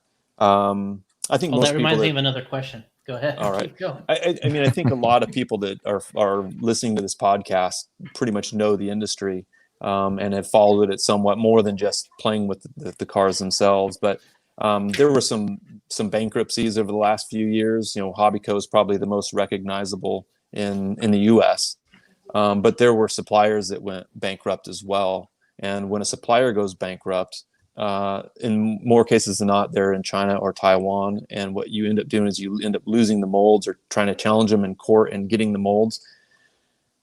We do have some products that you'll never see again, and you can't necessarily say it's because it's not interesting or something like that. It's because it's just too hard to make. The supplier's either gone, or we couldn't get all the tools, or it's not worth spending all the money to create the missing tools. So that's just kind of the reality of business, is that we've lost a few suppliers in our industry. It's not just affected Associated, but it's affected others as well. When somebody goes out of business, a lot of times we'll even talk, competitors, did you lose something there? Or I know where this is, or somebody bought these. And sometimes we can recover some molds. We've been able to we recovered about 109 last year. But we probably had 500 and something with the supplier that went under. So some of the cars will never come back. Jeez. Yeah, it's the tough part of business. And the SC8 type of stuff could be part of that. Yeah, it was. So yeah, there are some cars that unfortunately are just going to be tough to bring back, but it doesn't mean that we'll leave the segment. It'll probably just, at some point it'll come back as something new, a new name, and something that looks a little bit different. So the question I had before is the guys, the vintage guys, they'll want me to ask about the vintage stuff. You guys went through that phase. We did the RC10 Classic. We did the World's Car. There was some parts out there for the vehicles. And is there any hope for the vintage guys at this point.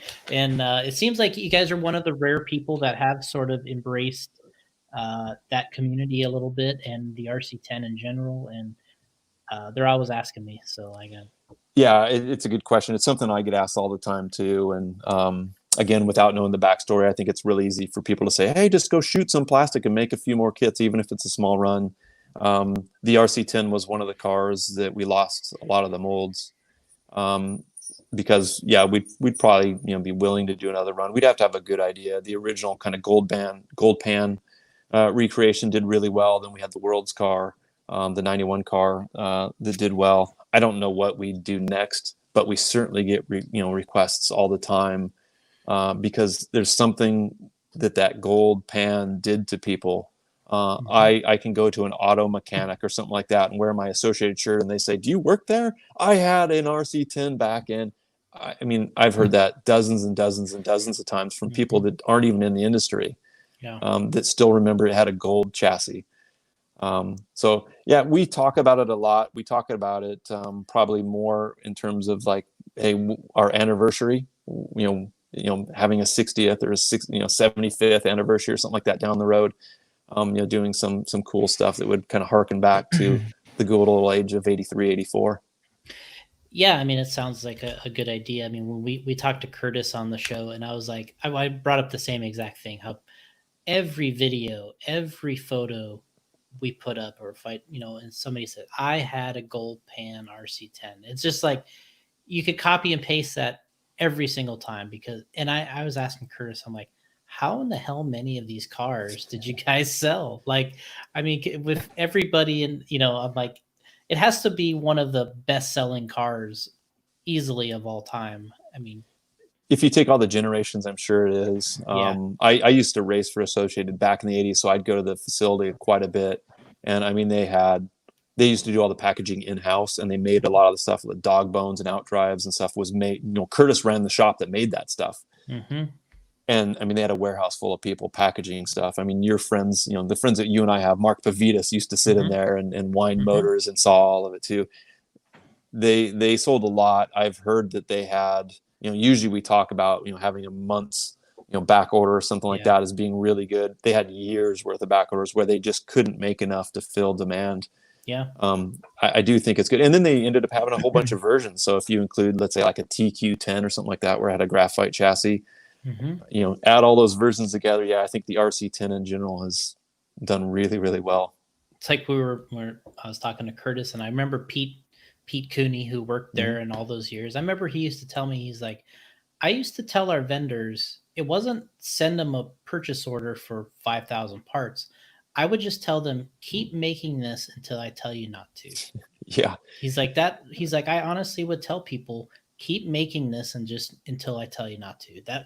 He's like, that's how many of these things we were selling. Yeah. In the golden era of racing, I mean, the bins, let's say for a body clip, was a giant bin. It would be, like 10 inches deep and maybe 18 by, 12. It was a big bin, and there'd just be body clips, and they'd keep filling this thing all the time. And, E-clips and all the stuff that we used to have to deal with. I'm sure that's correct. It was just a huge vat. And I used to get a box, and I'd go grab a handful and put it in, and then walk down the aisle a little bit more and get all the stuff I needed. And that was long before computers and having really good inventory control and knowing where everything is and barcodes and all that stuff. And Pete would just buy stuff. Now that bites us too, because when we go to move, we're like, hey, what are all these boxes sitting here for? And oh my God, that's $10,000 worth of stuff we'll never be able to sell. I remember wrenching with Mark, and when they had a wrench room next door that I think they got because there was an extra warehouse and over there, and then we could kind of wrench there when everything was closed. But I would look in this warehouse, and I was like, there was like pallets and pallets of kit boxes, and what I remember is pallets of those graphite RC10 chassis, and the ones with the kick-up already on it, and it was for the TQ10 or the graphite car or whatever. And I was just looking at this pallet. I'm like talking to Mark, I'm like, this is thousands of chassis, like. And the kit boxes just, it seemed like it went on forever. I'm like, no wonder why they're shipping our team orders in these kit boxes, because there's tens of thousands of these things over here. It was the good old days, that's for sure. Yeah, it was absolutely amazing. And yeah, and then to be that young and you're looking at this stuff and you're just like, this is incredible to see and look at. And it's like, all right, off to the track. We got to go Yeah, race. I mean, I have friends, over the years that learn kind of what I do, and they always say probably the same thing to you, Jason. It's like, oh, what a fun hobby, and you say it is. It's a great hobby, but it is still a business. Yeah. And all that inventory costs money, and just sort of the logistics of getting everything in and out, and working with distributors and dealers worldwide. It does still take work, and the unfun parts of whether it's insurance or any of this other stuff that happens day in day out, it's there's some unfun parts to it, but man, I'd rather be moving around RC cars than a lot of other things. I Cans remember of beans or something. I remember Cliff telling me when I was at Associated there, and he's like, he's like, lots of people will walk around here and they'll see bearings on the ground and they just walk right by it, and he's like, I pick them up because he's like, we had profit sharing here. Yeah. And he's like, I'm picking those bearings up and I'm putting them back in the in the bin to put it back in the kit. I'm not letting those bearings roll around on the floor. And yeah, and that's one of the things I think you have to do, in the last few years, is we worked a lot on the efficiency of the business, and obviously, the computer side and the website side, and it's not an easy business. The margins aren't massive like some if you're selling sunglasses or something like that, and flying people all around the world is not cheap either. And you've got to be smart. So we're trying to be smarter as a business too, and just be efficient and make sure that we use whatever capital we have in the best way possible. And we're also trying to be a little bit more diversified than we have in the past, where we, ready to runs do kind of help pay for race cars at some point. Yeah. And we want to be successful with whether it's a drag car or it's an element trail truck. And one of the reasons I think we've been successful at racing is we just want it. You can't just happen upon world championships. You've got to really, really work hard and have some luck on your side as well.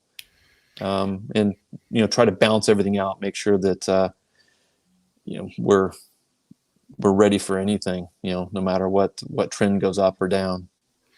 Yeah, I mean, a kind of a story I had when we were in Japan in '95, and I remember Reedy was checking out of the hotel. You talk about traveling around and guys going to races, and I remember him checking out, and obviously this was a little in the golden years, and he's checking out at the hotel, and I'm standing there, and they give him the invoice or the receipt for the hotels, and I'm like, does this say $16,000? I'm like, you're trying to convert yen to dollars. That's what your hotel cost for this race. Your hotel bill was $16,000. Like, yeah, and cow. it's a big part. There's I think the glamorous thing is to say, oh, these drivers are getting paid, but we also pay for a team manager, and we pay for somebody like Richard, who's a mechanic. We pay for a lot of hotel rooms, a lot of flights. There's a lot of testing that goes on. So whether you're paying for track rental or whatever, we break a lot of parts. We throw a lot of stuff away. Not everything we try works. And all that goes into a successful race team. Yeah. But yeah, it's expensive. So just a quickie thing, we'll close out on the COVID thing in terms of, how do you think this has been handled in the business, and how you think the sales have been, and because I think when this started, everybody was really pretty scared. Were you going to say something, Gotti? We had a question come in from Kirby, actually. He asked about the have you seen an uptick in RC sales since COVID-19? The power sports industry sales have skyrocketed since COVID. Well, is that Mike Kirby? Kirby Hand. Kirby Hand. Kirby Okay. Hand. Well, Kirby has a well-timed question, because that was exactly what Jason was asking. What we saw, and I think most of the industry saw, is we had an initial downturn where everybody freaked out right in March. We were also a little bit preoccupied, getting all of our employees, a lot of them had workstations at work, and they came into work every day. We always go into the office. So we were trying to figure out what the rules are. What does shutdown really mean? How do we get laptops for all of our staff, having to procure the laptops, get them set up? And during that time, I think everybody else was doing the same thing. Oh my God, my kids aren't going to school anymore. So we saw an initial downturn, and then we saw a pretty big upturn. So really kind of like, May and June were good months for us. And talking to my friends in the industry, they've said the same thing. If you talk to some of the bigger dealers or distributors, they also say the same thing. People are stuck at home. And that's been one of the good things, I think, for the hobby, is we're exposing maybe some people that left for a while. Like you said, Jason, if you leave, it's kind of hard to come back. This might have given them kind of the kick in the pants to get back in. So we've been really, really pretty happy all the way up till now. It seems like it's flattening out a little bit where, maybe we've sold a lot of cars in the last couple months. But now we're running out of inventory because we sold more than we thought we would. Another thing that a lot of people don't understand is that, the cars that we're just receiving in now and selling, let's say this summer, we ordered them in January and February. If it has a radio in it, it's a long lead time item, and then it sits on the boat for 3.5 weeks to get here. So we didn't see all this stuff coming in January and February. And then when we saw it coming, we had all the suppliers shut down for a month to 6 weeks. So they weren't making RC cars. So there's been some supply disruption in the industry, and that's kind of been one of the bad things. Sales up is great, but not having the inventory to get everybody what they want. DR10s is a perfect example. We could have sold more if we would have had more. The Trail Runner that came out, same thing. A lot of the cars have been released in the last few months. COVID, I don't know how long it's going to last. We have almost everybody working it from home. We have a couple of people going in the office that need to be in the office, depending on what's going on. We've learned some stuff about ourselves and how we work together. Some of it positive, which is good, I guess. Take a kind of a crisis and learn something from it. But my guess is, racing is not going to do super well for the rest of this year. I think we were talking before we started recording, but Europe, it doesn't have many big races coming up. In the U.S., we had some races, but they got canceled. The Nationals, I think there's one or two that's still kind of up in the air whether it's going to happen or not. It seems to be a little bit more dependent on what state you're in and what situation they're in, whether you're going to have a race. There's obviously been some talk about restrictions of people going into certain states, which would also be hard to hold at Nationals when you can't have somebody from another state come in. Yeah. So, it just like it's a kick in the pants for people to get back in the hobby. Hopefully it's going to have people go back to club racing and enjoying the hobby and getting some practice and hanging out with the buds again. But, we've certainly seen a shift, at least in our business model, to maybe, let's say, crawling and certainly drag racing over the last couple months. All right. Well, let's give if you want to close it out with, just giving thanks to anybody that's obviously that you want to give thanks to. And usually we say sponsors, but.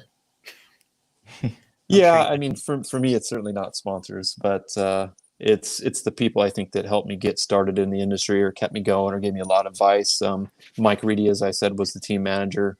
And he was the one that kind of said, "Hey, I'd like you to come to this race." And he gave me a taste of what racing really was like back in '84. And, here I am, 51 years old, still in this hobby, still talking and getting excited about, watching.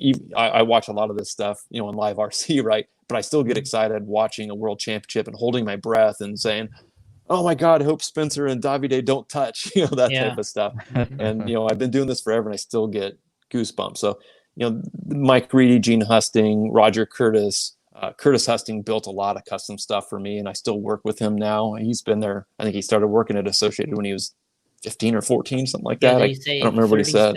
37 years or something like that. It's something like that. Yeah. I mean, I have a employee census somewhere on my computer, and he's like, employee number 9 or something like that. And I'm 502. Yeah. So, he's been there a long time.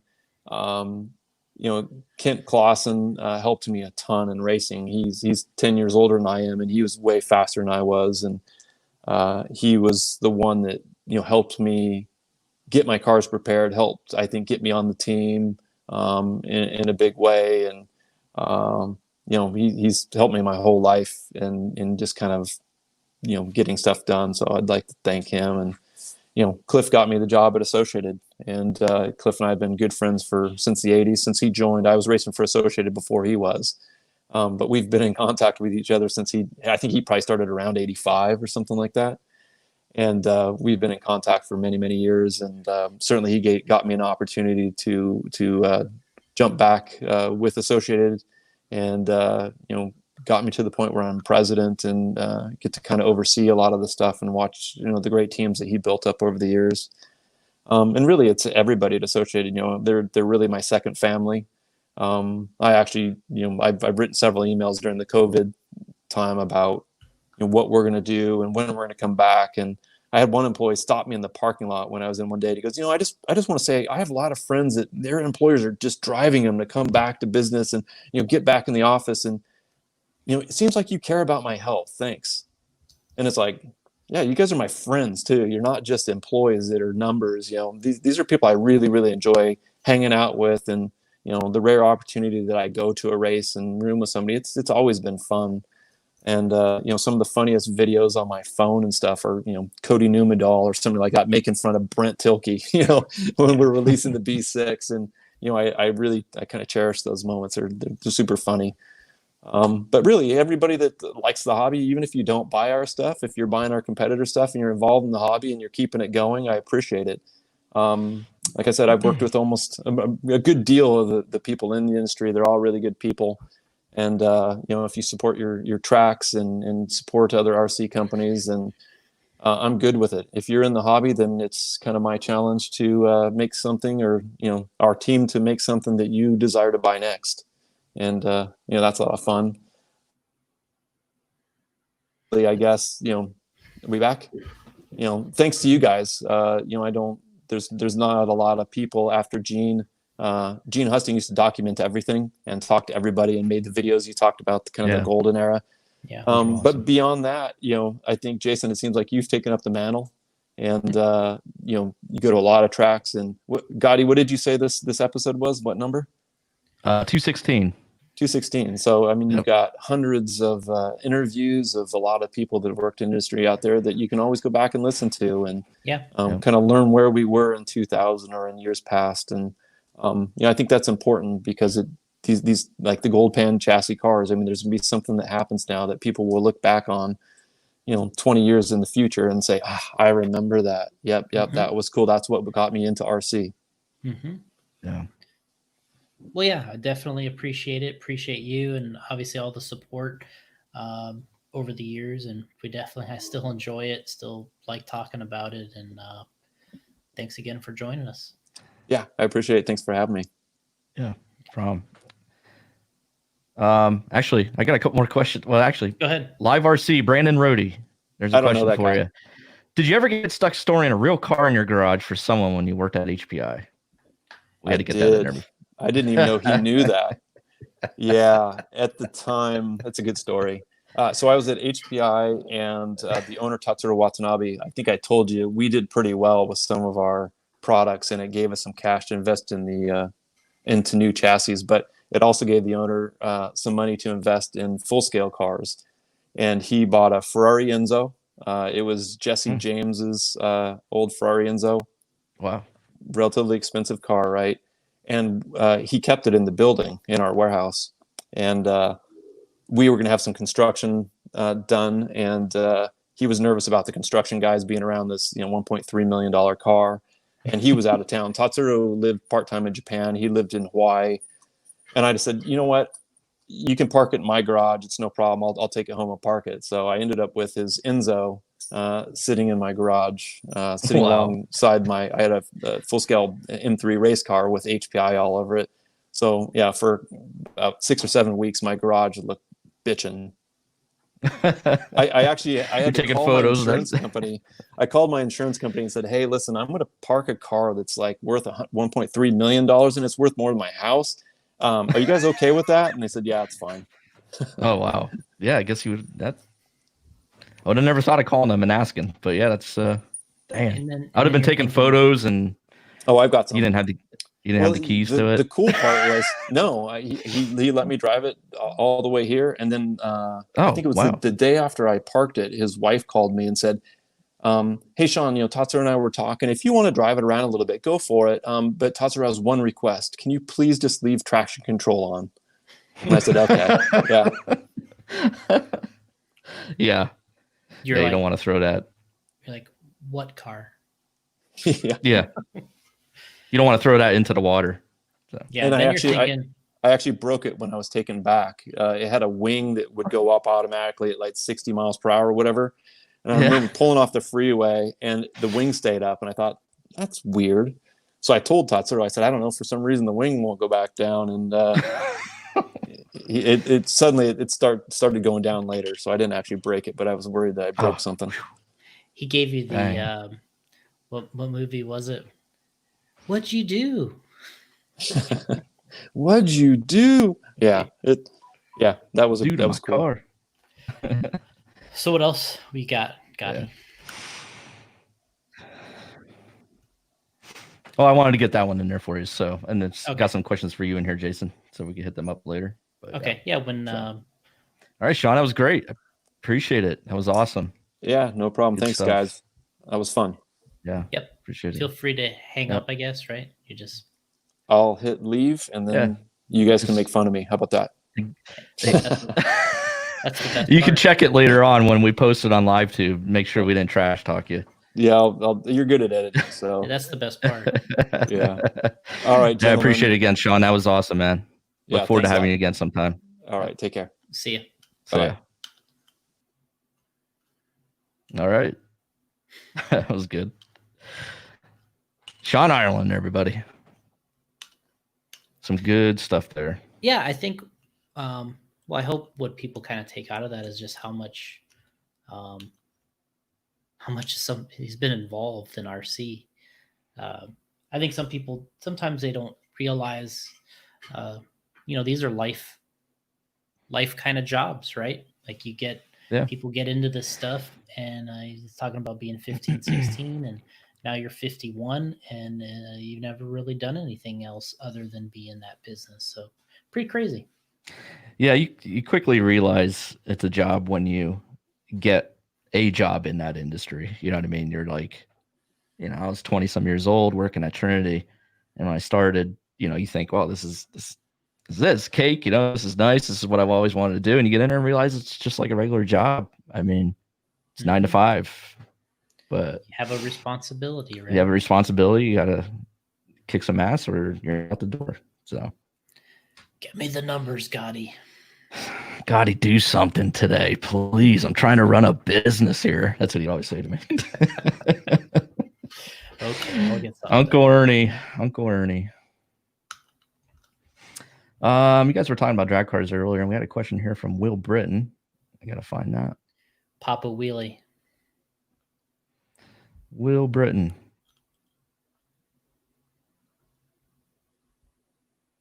I don't know where his question went. I think he was asking what kind of tire compounds are they running in drag? We've been running a lot of golds. That's what AJ has been running. A lot of gold compound. Working good. And are they hooping the tires? Hooping or gooping? Hooping, he has written here. No hooping. AJ Gooping hasn't now? been doing. Are they AJ gooping? hasn't been doing any kind of hoops or anything inside.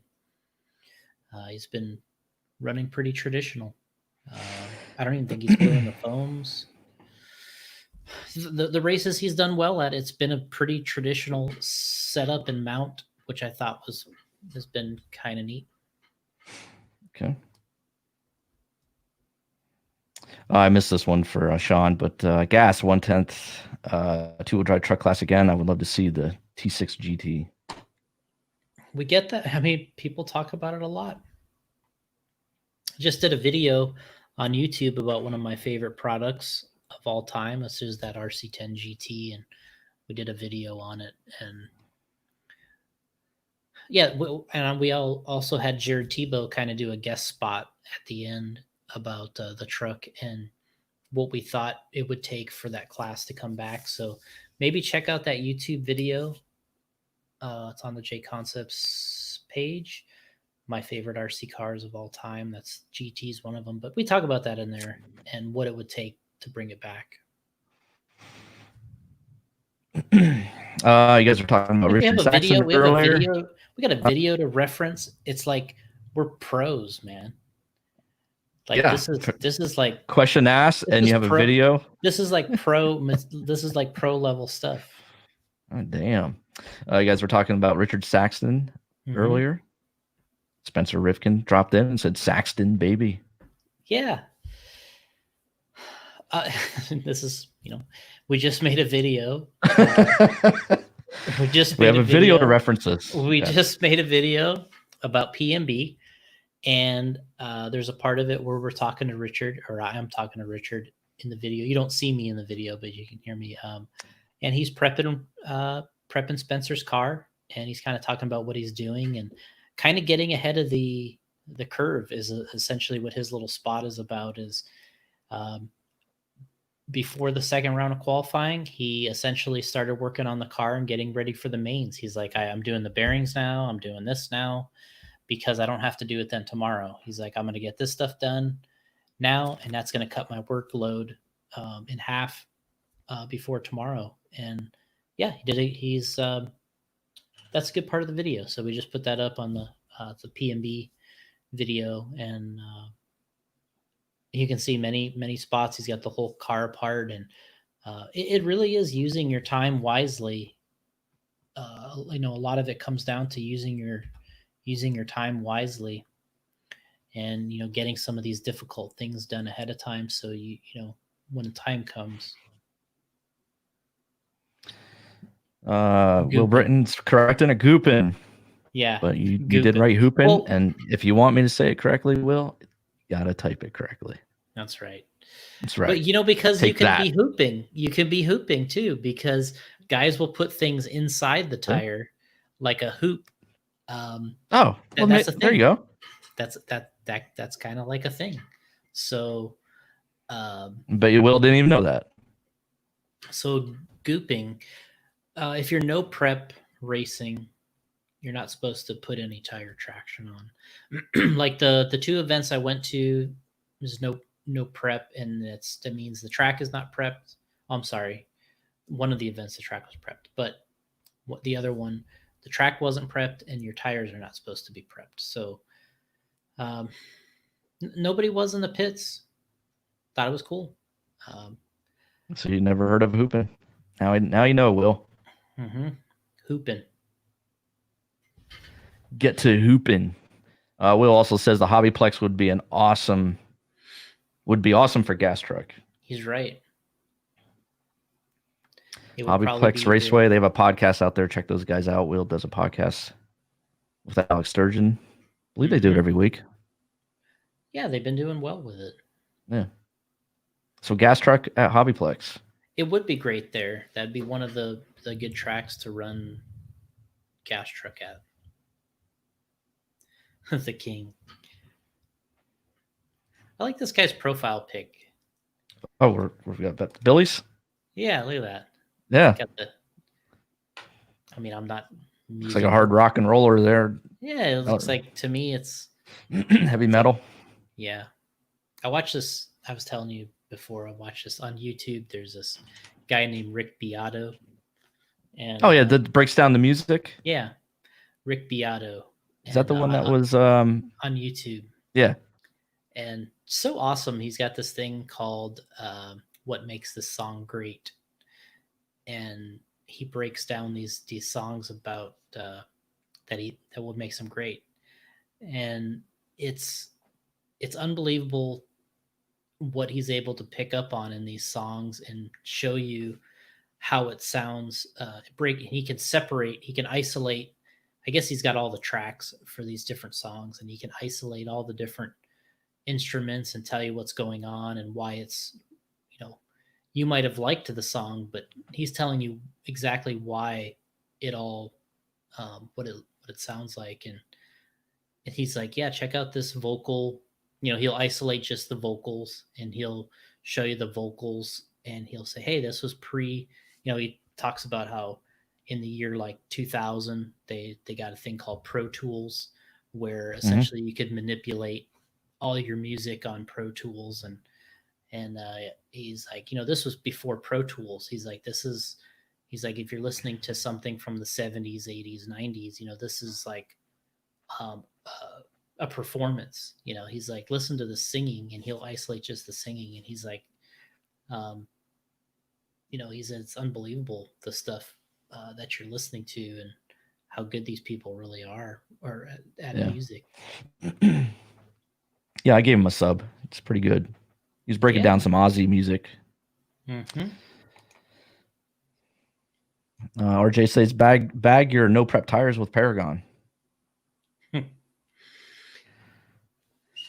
mean, you can do that. I mean, if you bag any kind of RC tires, I think in this era you got to really watch how long you keep them in there, because the fumes and the aroma and that stuff staying on the tires, it causes them to expand. So you got to be careful how much you bag and goop, or goop and bag. Goop and hooping. Yeah, gooping and hooping.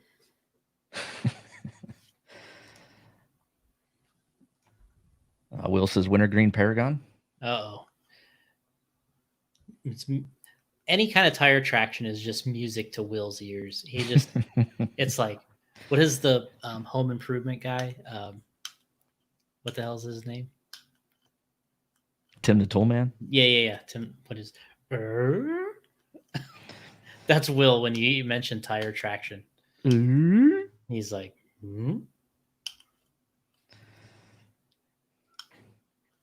But I've gone to some of Will's tires before at a race, and he had them dialed in.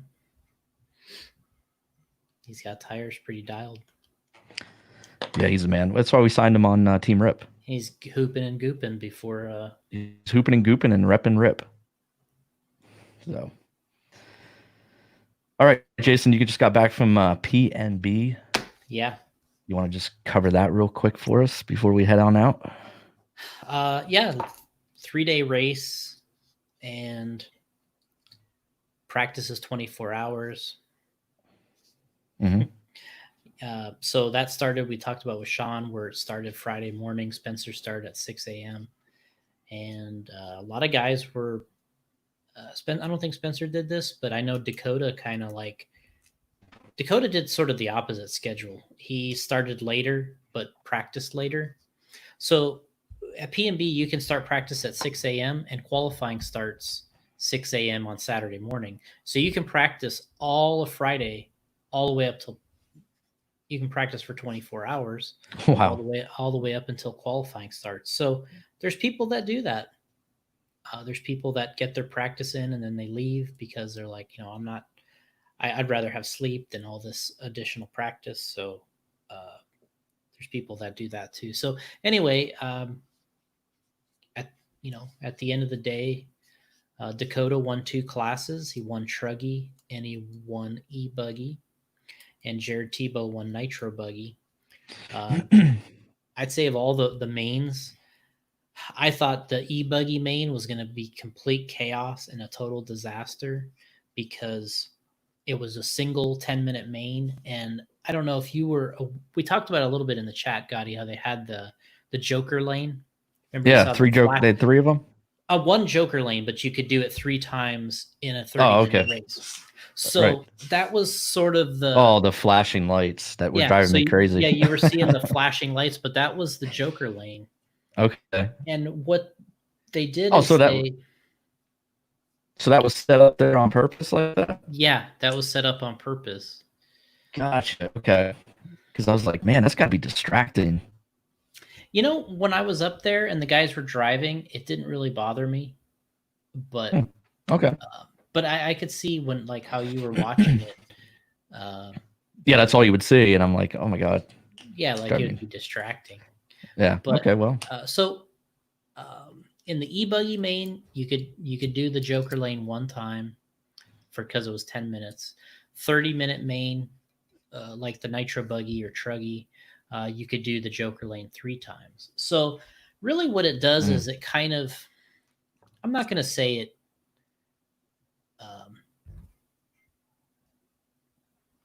voids like the qualifying position, but in a way, because nobody is supposed to hit the Joker lane on the first lap. So the first lap you're under, you have to do the regular track. But the second lap around, you could start doing the Joker lane. And if you want to do it 3 laps in a row, you could do the Joker line 3 laps in a row and save almost 8 seconds each lap, which is huge, 8 seconds. Wow. So what was happening is, you say you're TQ, you come around the first lap, you're leading, you go to hit the Joker lane the second lap, and say you didn't want to, as the leader or the TQ, you didn't want to do the Joker line, but somebody else did. They blow right by you and they're in the lead. So that's what's happening is people can kind of set up their own strategy of when they want to run the Joker lap. But, it's a little bit confusing to me because it's also kind of frustrating. Yeah, he did, Will, and he got penalized for it. But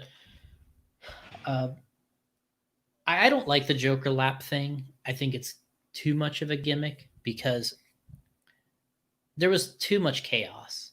Like when we were the Truggy main, the Truggy main went pretty well. Jimmy Babcock was announcing, and he was really, really good at saying, okay, let's just say Spencer Rivkin used his Joker lap. Right. Joe Bornhorst just used one. So the drivers kind of had this mental picture of, all right, well, this is the position I'm in, but so-and-so hasn't run the Joker lane. Because as I was watching, I was kind of trying to approach it like I was a racer. And the Truggy main, I thought, went decently well because he was keeping everybody really updated on so during the Truggy main, Dakota waited all the way until the last 4 minutes to use his last 2 Joker laps. And Dakota was TQ. So he's running like 4th place. And so about 10 minutes or maybe more to go, you start looking at the leader and you're like, okay, well, this guy's used all of his Joker laps. 2nd place, how's he doing? Oh, he's used most of his already too. 3rd place, he's used, and you're thinking, all right, well, Dakota's in 4th.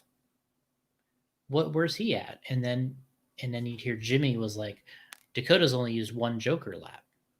And you're like, holy crap. Like, it's like, holy crap, he's in 4th. He's still got 2 more Jokers he can use. And he was being so patient.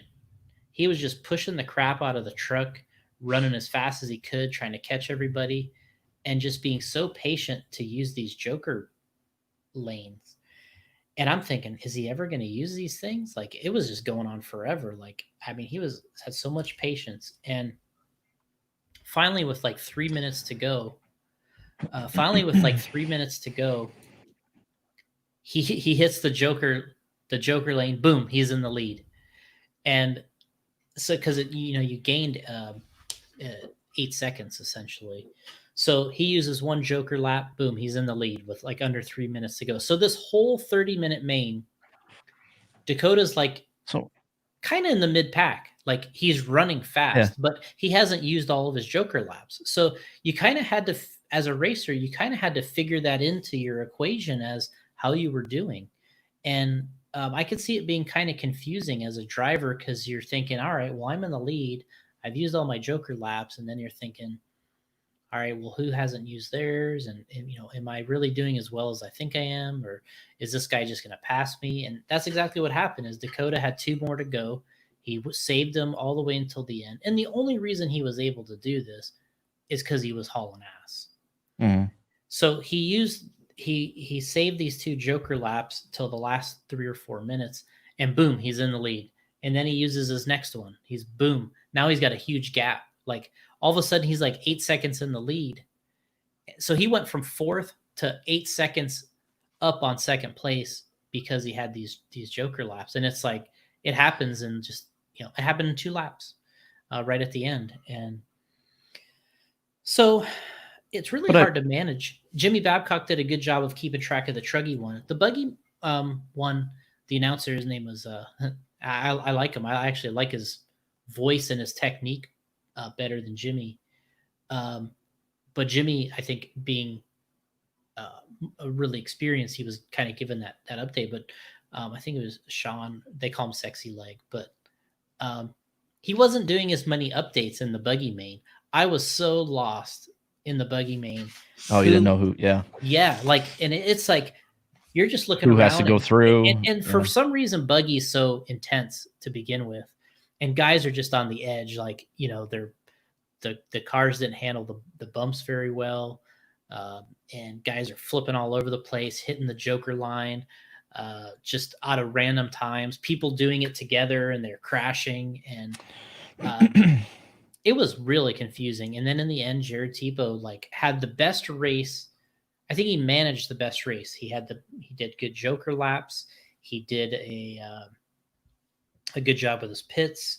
He wasn't the fastest lap time wise, but he had the least amount of issues. And it's probably a race I've seen Mayfield have more issues than I ever have had in a long time, where it just seemed like nothing was really going great for him. He got stuck under a pipe once, like a pipe came loose and it was like flapping before the whoops. Yeah. And he's coming through there. He thought he was clear, and the flapping pipe like sucked him in. Then he was underneath the pipe, and I mean that killed him. I mean, it was like that lap had to be 10 seconds right there, and jeez. And he still was competitive. I mean, he at one point he was still close. And then we had Seth Van Dalen running so well. He actually passed Mayfield on the last lap for second. Ryan put a crazy pass on him maybe a few minutes earlier where they were going down the straightaway. And I think Ryan went to the outside and he was just like, well, I'm either going to pass him right now or my car is going to be in the wall. And he just held on the throttle longer than I think you would normally hold it on. And he's like, what he said is he goes, I NASCAR'd him. He's like, I got up behind him. He goes, I was in the draft and I just went, and he's like, and then I just pulled right back in front of him. And it was insane. It was a ballsy pass, but you know that he got that great one on him. And then Seth passed him on the last lap back for second. So Jared was not gone, but he was a few seconds up on the guys. And so then Seth got second, Mayfield got third. And that was chaotic. Just cars everywhere, flipping, crashing. Spencer was doing well, but then his wing mount broke, so he had no wing on the back, and that kind of hurt him. I actually thought Spencer was going to win. He had such a great start. He like made this, to me, it looked like a split-second decision. They were going over the back jump. He saw the two guys racing with him turn in to do the whoops, and he went, I'm going Joker lane. And he just goes straight through the Joker lane. He had like a big lead, and I'm like, oh man, that was the decision of the race. Like, and I thought he was gone. And he ended up having too many mistakes. That wing mount broke just because it was so brutal out there. And yeah. So was the Joker lane difficult though? Like, because it's supposed to be. Yeah, it was like a sweeping turn. Oh, I thought it was supposed to be a difficult section of the track, and you really didn't want to hit that. You know, it was when you said you cut off 8 seconds, I was like, 8 seconds. What the... Well, the reason it was so fast was the section you were avoiding was the whoops, which was the toughest part of the track. So instead of going through a section where you're going like this, right, turn, you avoided all that and you just went straight through the sweeper. It's fun to watch. As a racer, I don't think I would like the Joker lane because it's a little too gimmicky for me, but it does add some strategy to the race. It did, yeah. And you're wondering what's going to happen and who's using it. And like I said, Dakota did a truck where he saved 2 of them till the very end, and he went from 4th to 1st. And I actually think he could have won that race without using 2 joker lanes. I think he was fast enough where he almost caught up to the point where he was going to go in the lead anyway.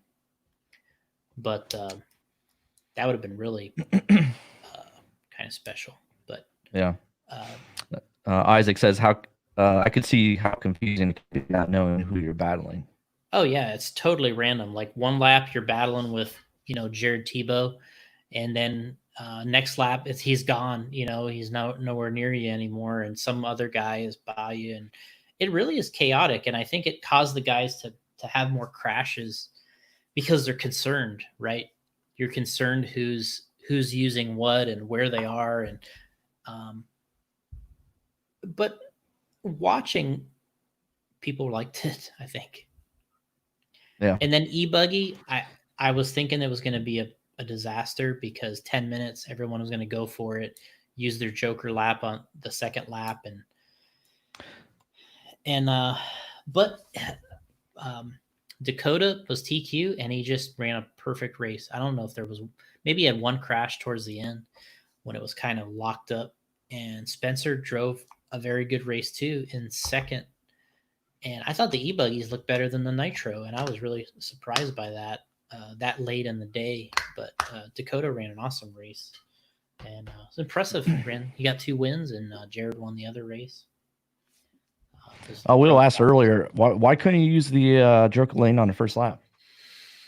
I think I don't know if there was a technical reason that I can remember other than maybe the minimum lap. I don't know if there was a technical reason, but they closed it. You couldn't do it on the first lap. You had to wait until after at least the first lap. And what happened with Jackson, I think he just got caught up in the moment, which I've done similar things racing before where they change. I was running a race back in the 90s in Alabama where you'd go down the straightaway and there was like a split lane. So you'd go down the straightaway. It was the weirdest track. It was like it went away from you. So the straightaway was coming at us. We turned, and then you'd go into the infield and there was a split lane, and you could either go inside or outside. Well, I was TQ, and what they told us is for the first lap, we are going to open the gate, and the very first lap of the main, you cut the split lane off. So we'd come down the straightaway and you cut the split lane off, and you turned into the bank turn. So I did that on the first lap, and I was leading.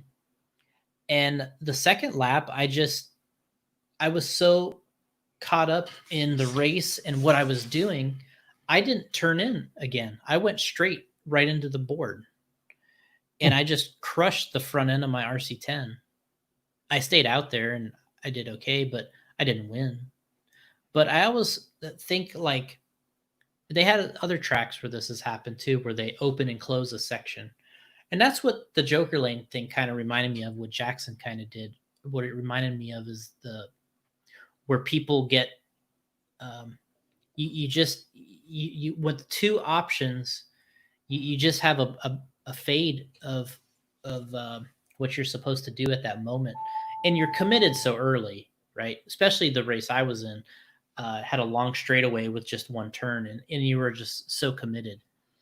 And you don't really feel it until you're like a few feet away and it's too late. But I'm sure as Jackson did the tabletop, or the back jump, and he's turning in and he's thinking, I'm going Joker Lane. I'm sure 3 feet before he hit the Joker Lane, he's thinking, I'm not supposed to drive through here, but it was too late. And that was the rule. You just couldn't do it on the first lap, which made it, and I think that's where he kind of was at with it. But sometimes it's hard in the moment when you're just racing and you're not thinking about all these little things. I think sometimes it's hard to get all that stuff right. Corey Jordan, left tire salute. Yeah. I know. I know we are in a crazy time right now with everything that's going on, but how can RC have more spectators at these big races like PNB? Well, that's a perfect race for spectators because they have a ton of seats you can sit in. It's probably the nicest building besides Silver State that we race in all year long. I would say Silver State's the nicest because it's in a casino, but this building is definitely the second nicest building, and they have really nice seating in there. I think I don't know. This is a whole different conversation, but I don't think RC is quite as appealing as a spectator sport as people think it could be. Um, I think as a as a spectator, it's only fun in short bursts, and to really try to charge people, not necessarily charge people, but to usher people in and sit down in these seats and watch one of these races. First of all, they don't know what you're racing for. They don't know how difficult it is. I think everybody thinks they can do it when they see it the first time. I think everybody, walks in and says, "Oh, this would be fun. I'd like to get into this." But they don't realize how hard it really is. Even the bad drivers that they're seeing are actually really good at it. But so there's no respect, I think, for the level of talent. They just see it as a toy. Um, it's not until you're at a place where we all are, we've tried it and we've been down the road, that you can have a respect for the top level people and how they make it look. And to bring that to the average person, that respect level of these are the pros, um, is tough. And then having the it has to be impressive enough for them to stick around. And they like the crashes. People that walk in and watch these things, they like Yeah. seeing the crashes. And to me, I don't like the crashes because I'm a racer. I am like, I want this thing. That's what I didn't like about drag racing my car, is I crashed it so much. I hated that. I want it to look good, and I don't, as a racer, I don't want to crash. Um, so the impressive part to me is when you're not making the mistakes and you're not crashing, which is unfortunately the thing that people walk in and they like to see, is the crashes. So we're kind of after two different things. So maybe people, what they really want to see is a stunt show, not a race. That to them, walking in and watching a stunt show would probably be more appealing. And seeing, Yeah. you could see me do like 6 backflips with some truggy, they would think that's the coolest thing ever Oh as a yeah, spectator. definitely. But to me, as a racer, I want to see the perfect main. I want to see the guy. I want to see the Dakota 10-minute e-buggy race where he looked great. As a racer, that's what I want to see. So it's a little different. But having said that, there was people watching. In order to get people in there, you have to give them the seats. The best spectator race that ever happened, that I'm aware of, is they had a race in Idaho called, ironically, it was called the Manufacturers Cup. And they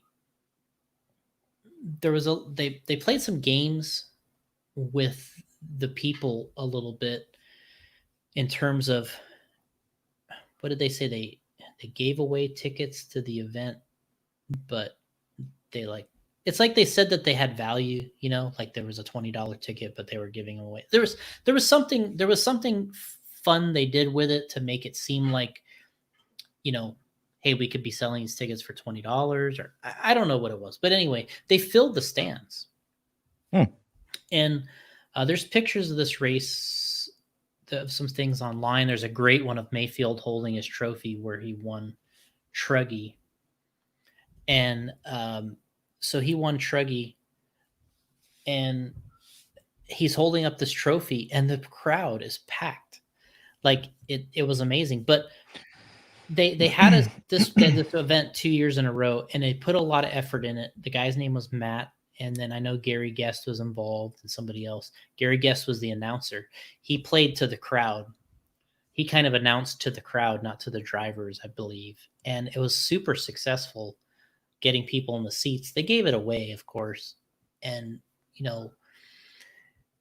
and they made the guys race for something. Mayfield won an ATV when he won the race. Like it was a really cool thing. He won a quad, like a 4-wheeler, when he won Truggy, and Jared Tebow won buggy and won a dirt bike. Jeez. And so they brought it right out to him. I believe they brought it out to him in the crowd. They had this cool trophy. That was the best spectator race I've seen. And then we've done some monster truck things, like at Monster Jam, where we're just happen to be in a great location. That's what that was all about. Is when you're in like Motorama. When you're in a great location where there's people already there watching. That was and it's tough because it's just like I said earlier, they like the crashes, they like the flips,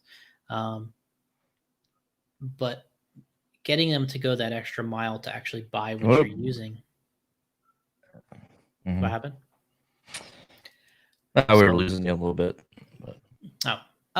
So that's kind of where I was going with that. I think we can get spectators involved, but it has to be a little convenient. P&B has a great facility for it, but there'd have to be something else going on there to get people, I think, in the seats, that the reason that they came, and then you kind of, as a secondary benefit, you could get them in the seats. That's kind of how these monster truck events are that we do, where there's spectators. And I mean, last year I was in front of more people than I've ever been while I'm racing, because I was racing the monster trucks. We did the Bigfoot open house. We did the Monster Jam World Finals. We did an open house, or a Hall of Fame. We did like 3 or 4 events last year where they're all in front of people, the most I've ever done. But there was something else going on that kind of brought those people there. So that's timing. Things like that makes a big difference.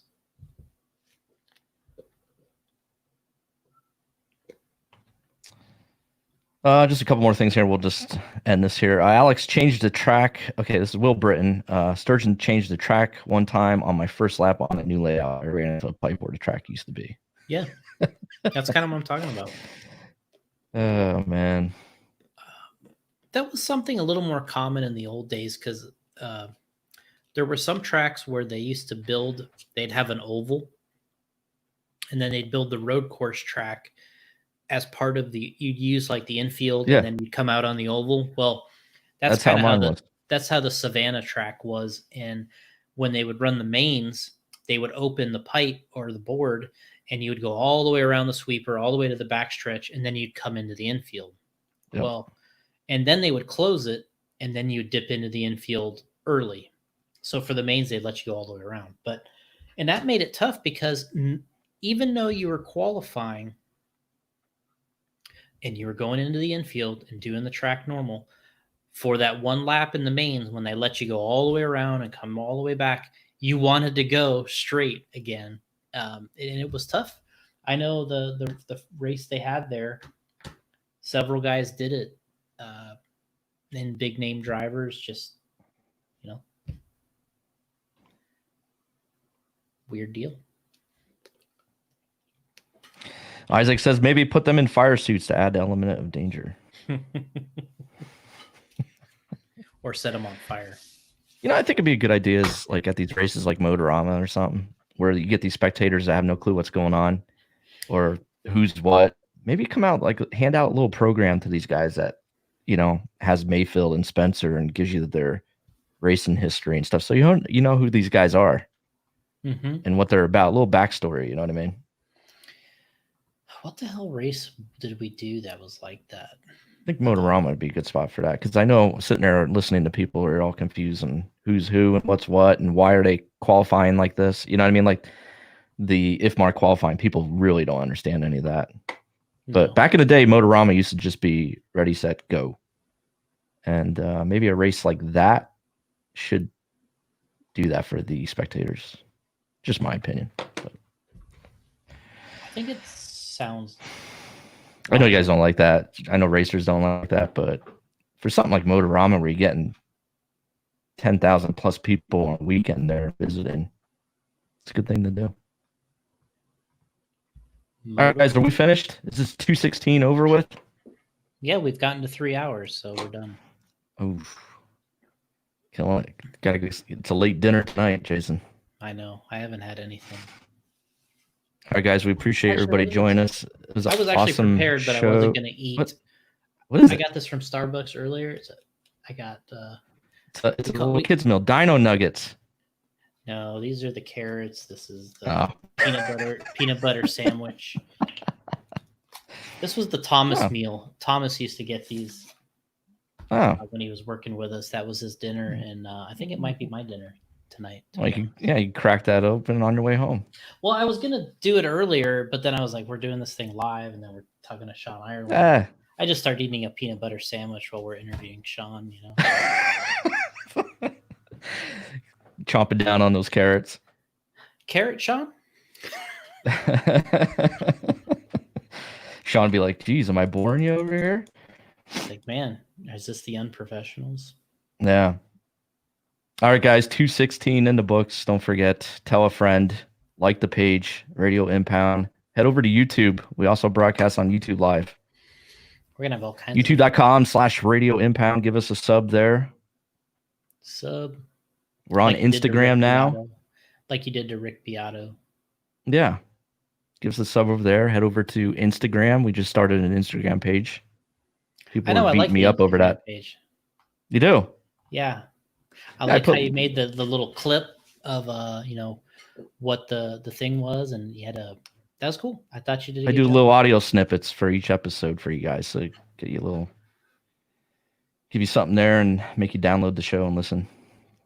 So yeah, you can now watch the show live. You can watch the replay on YouTube and Facebook, and then we also have the audio version hitting everywhere.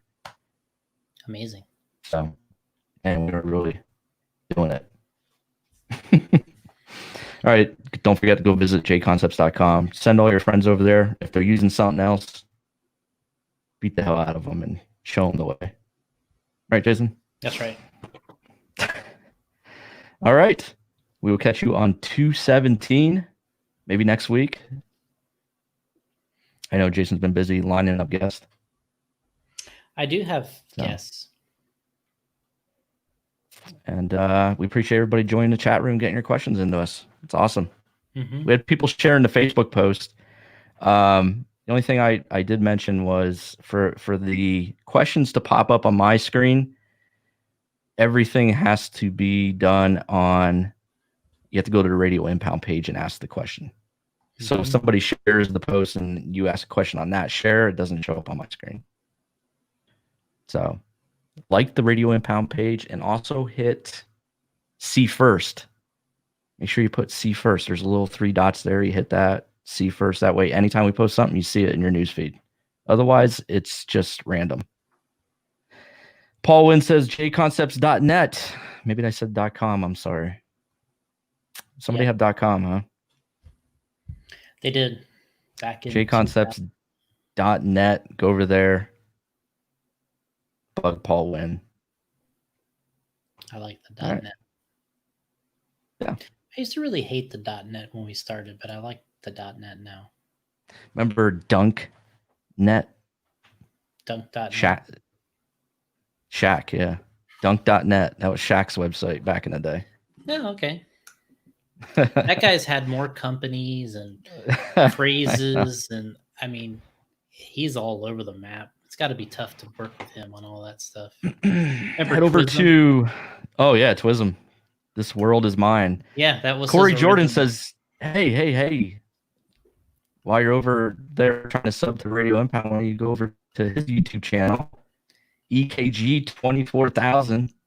Give him a sub.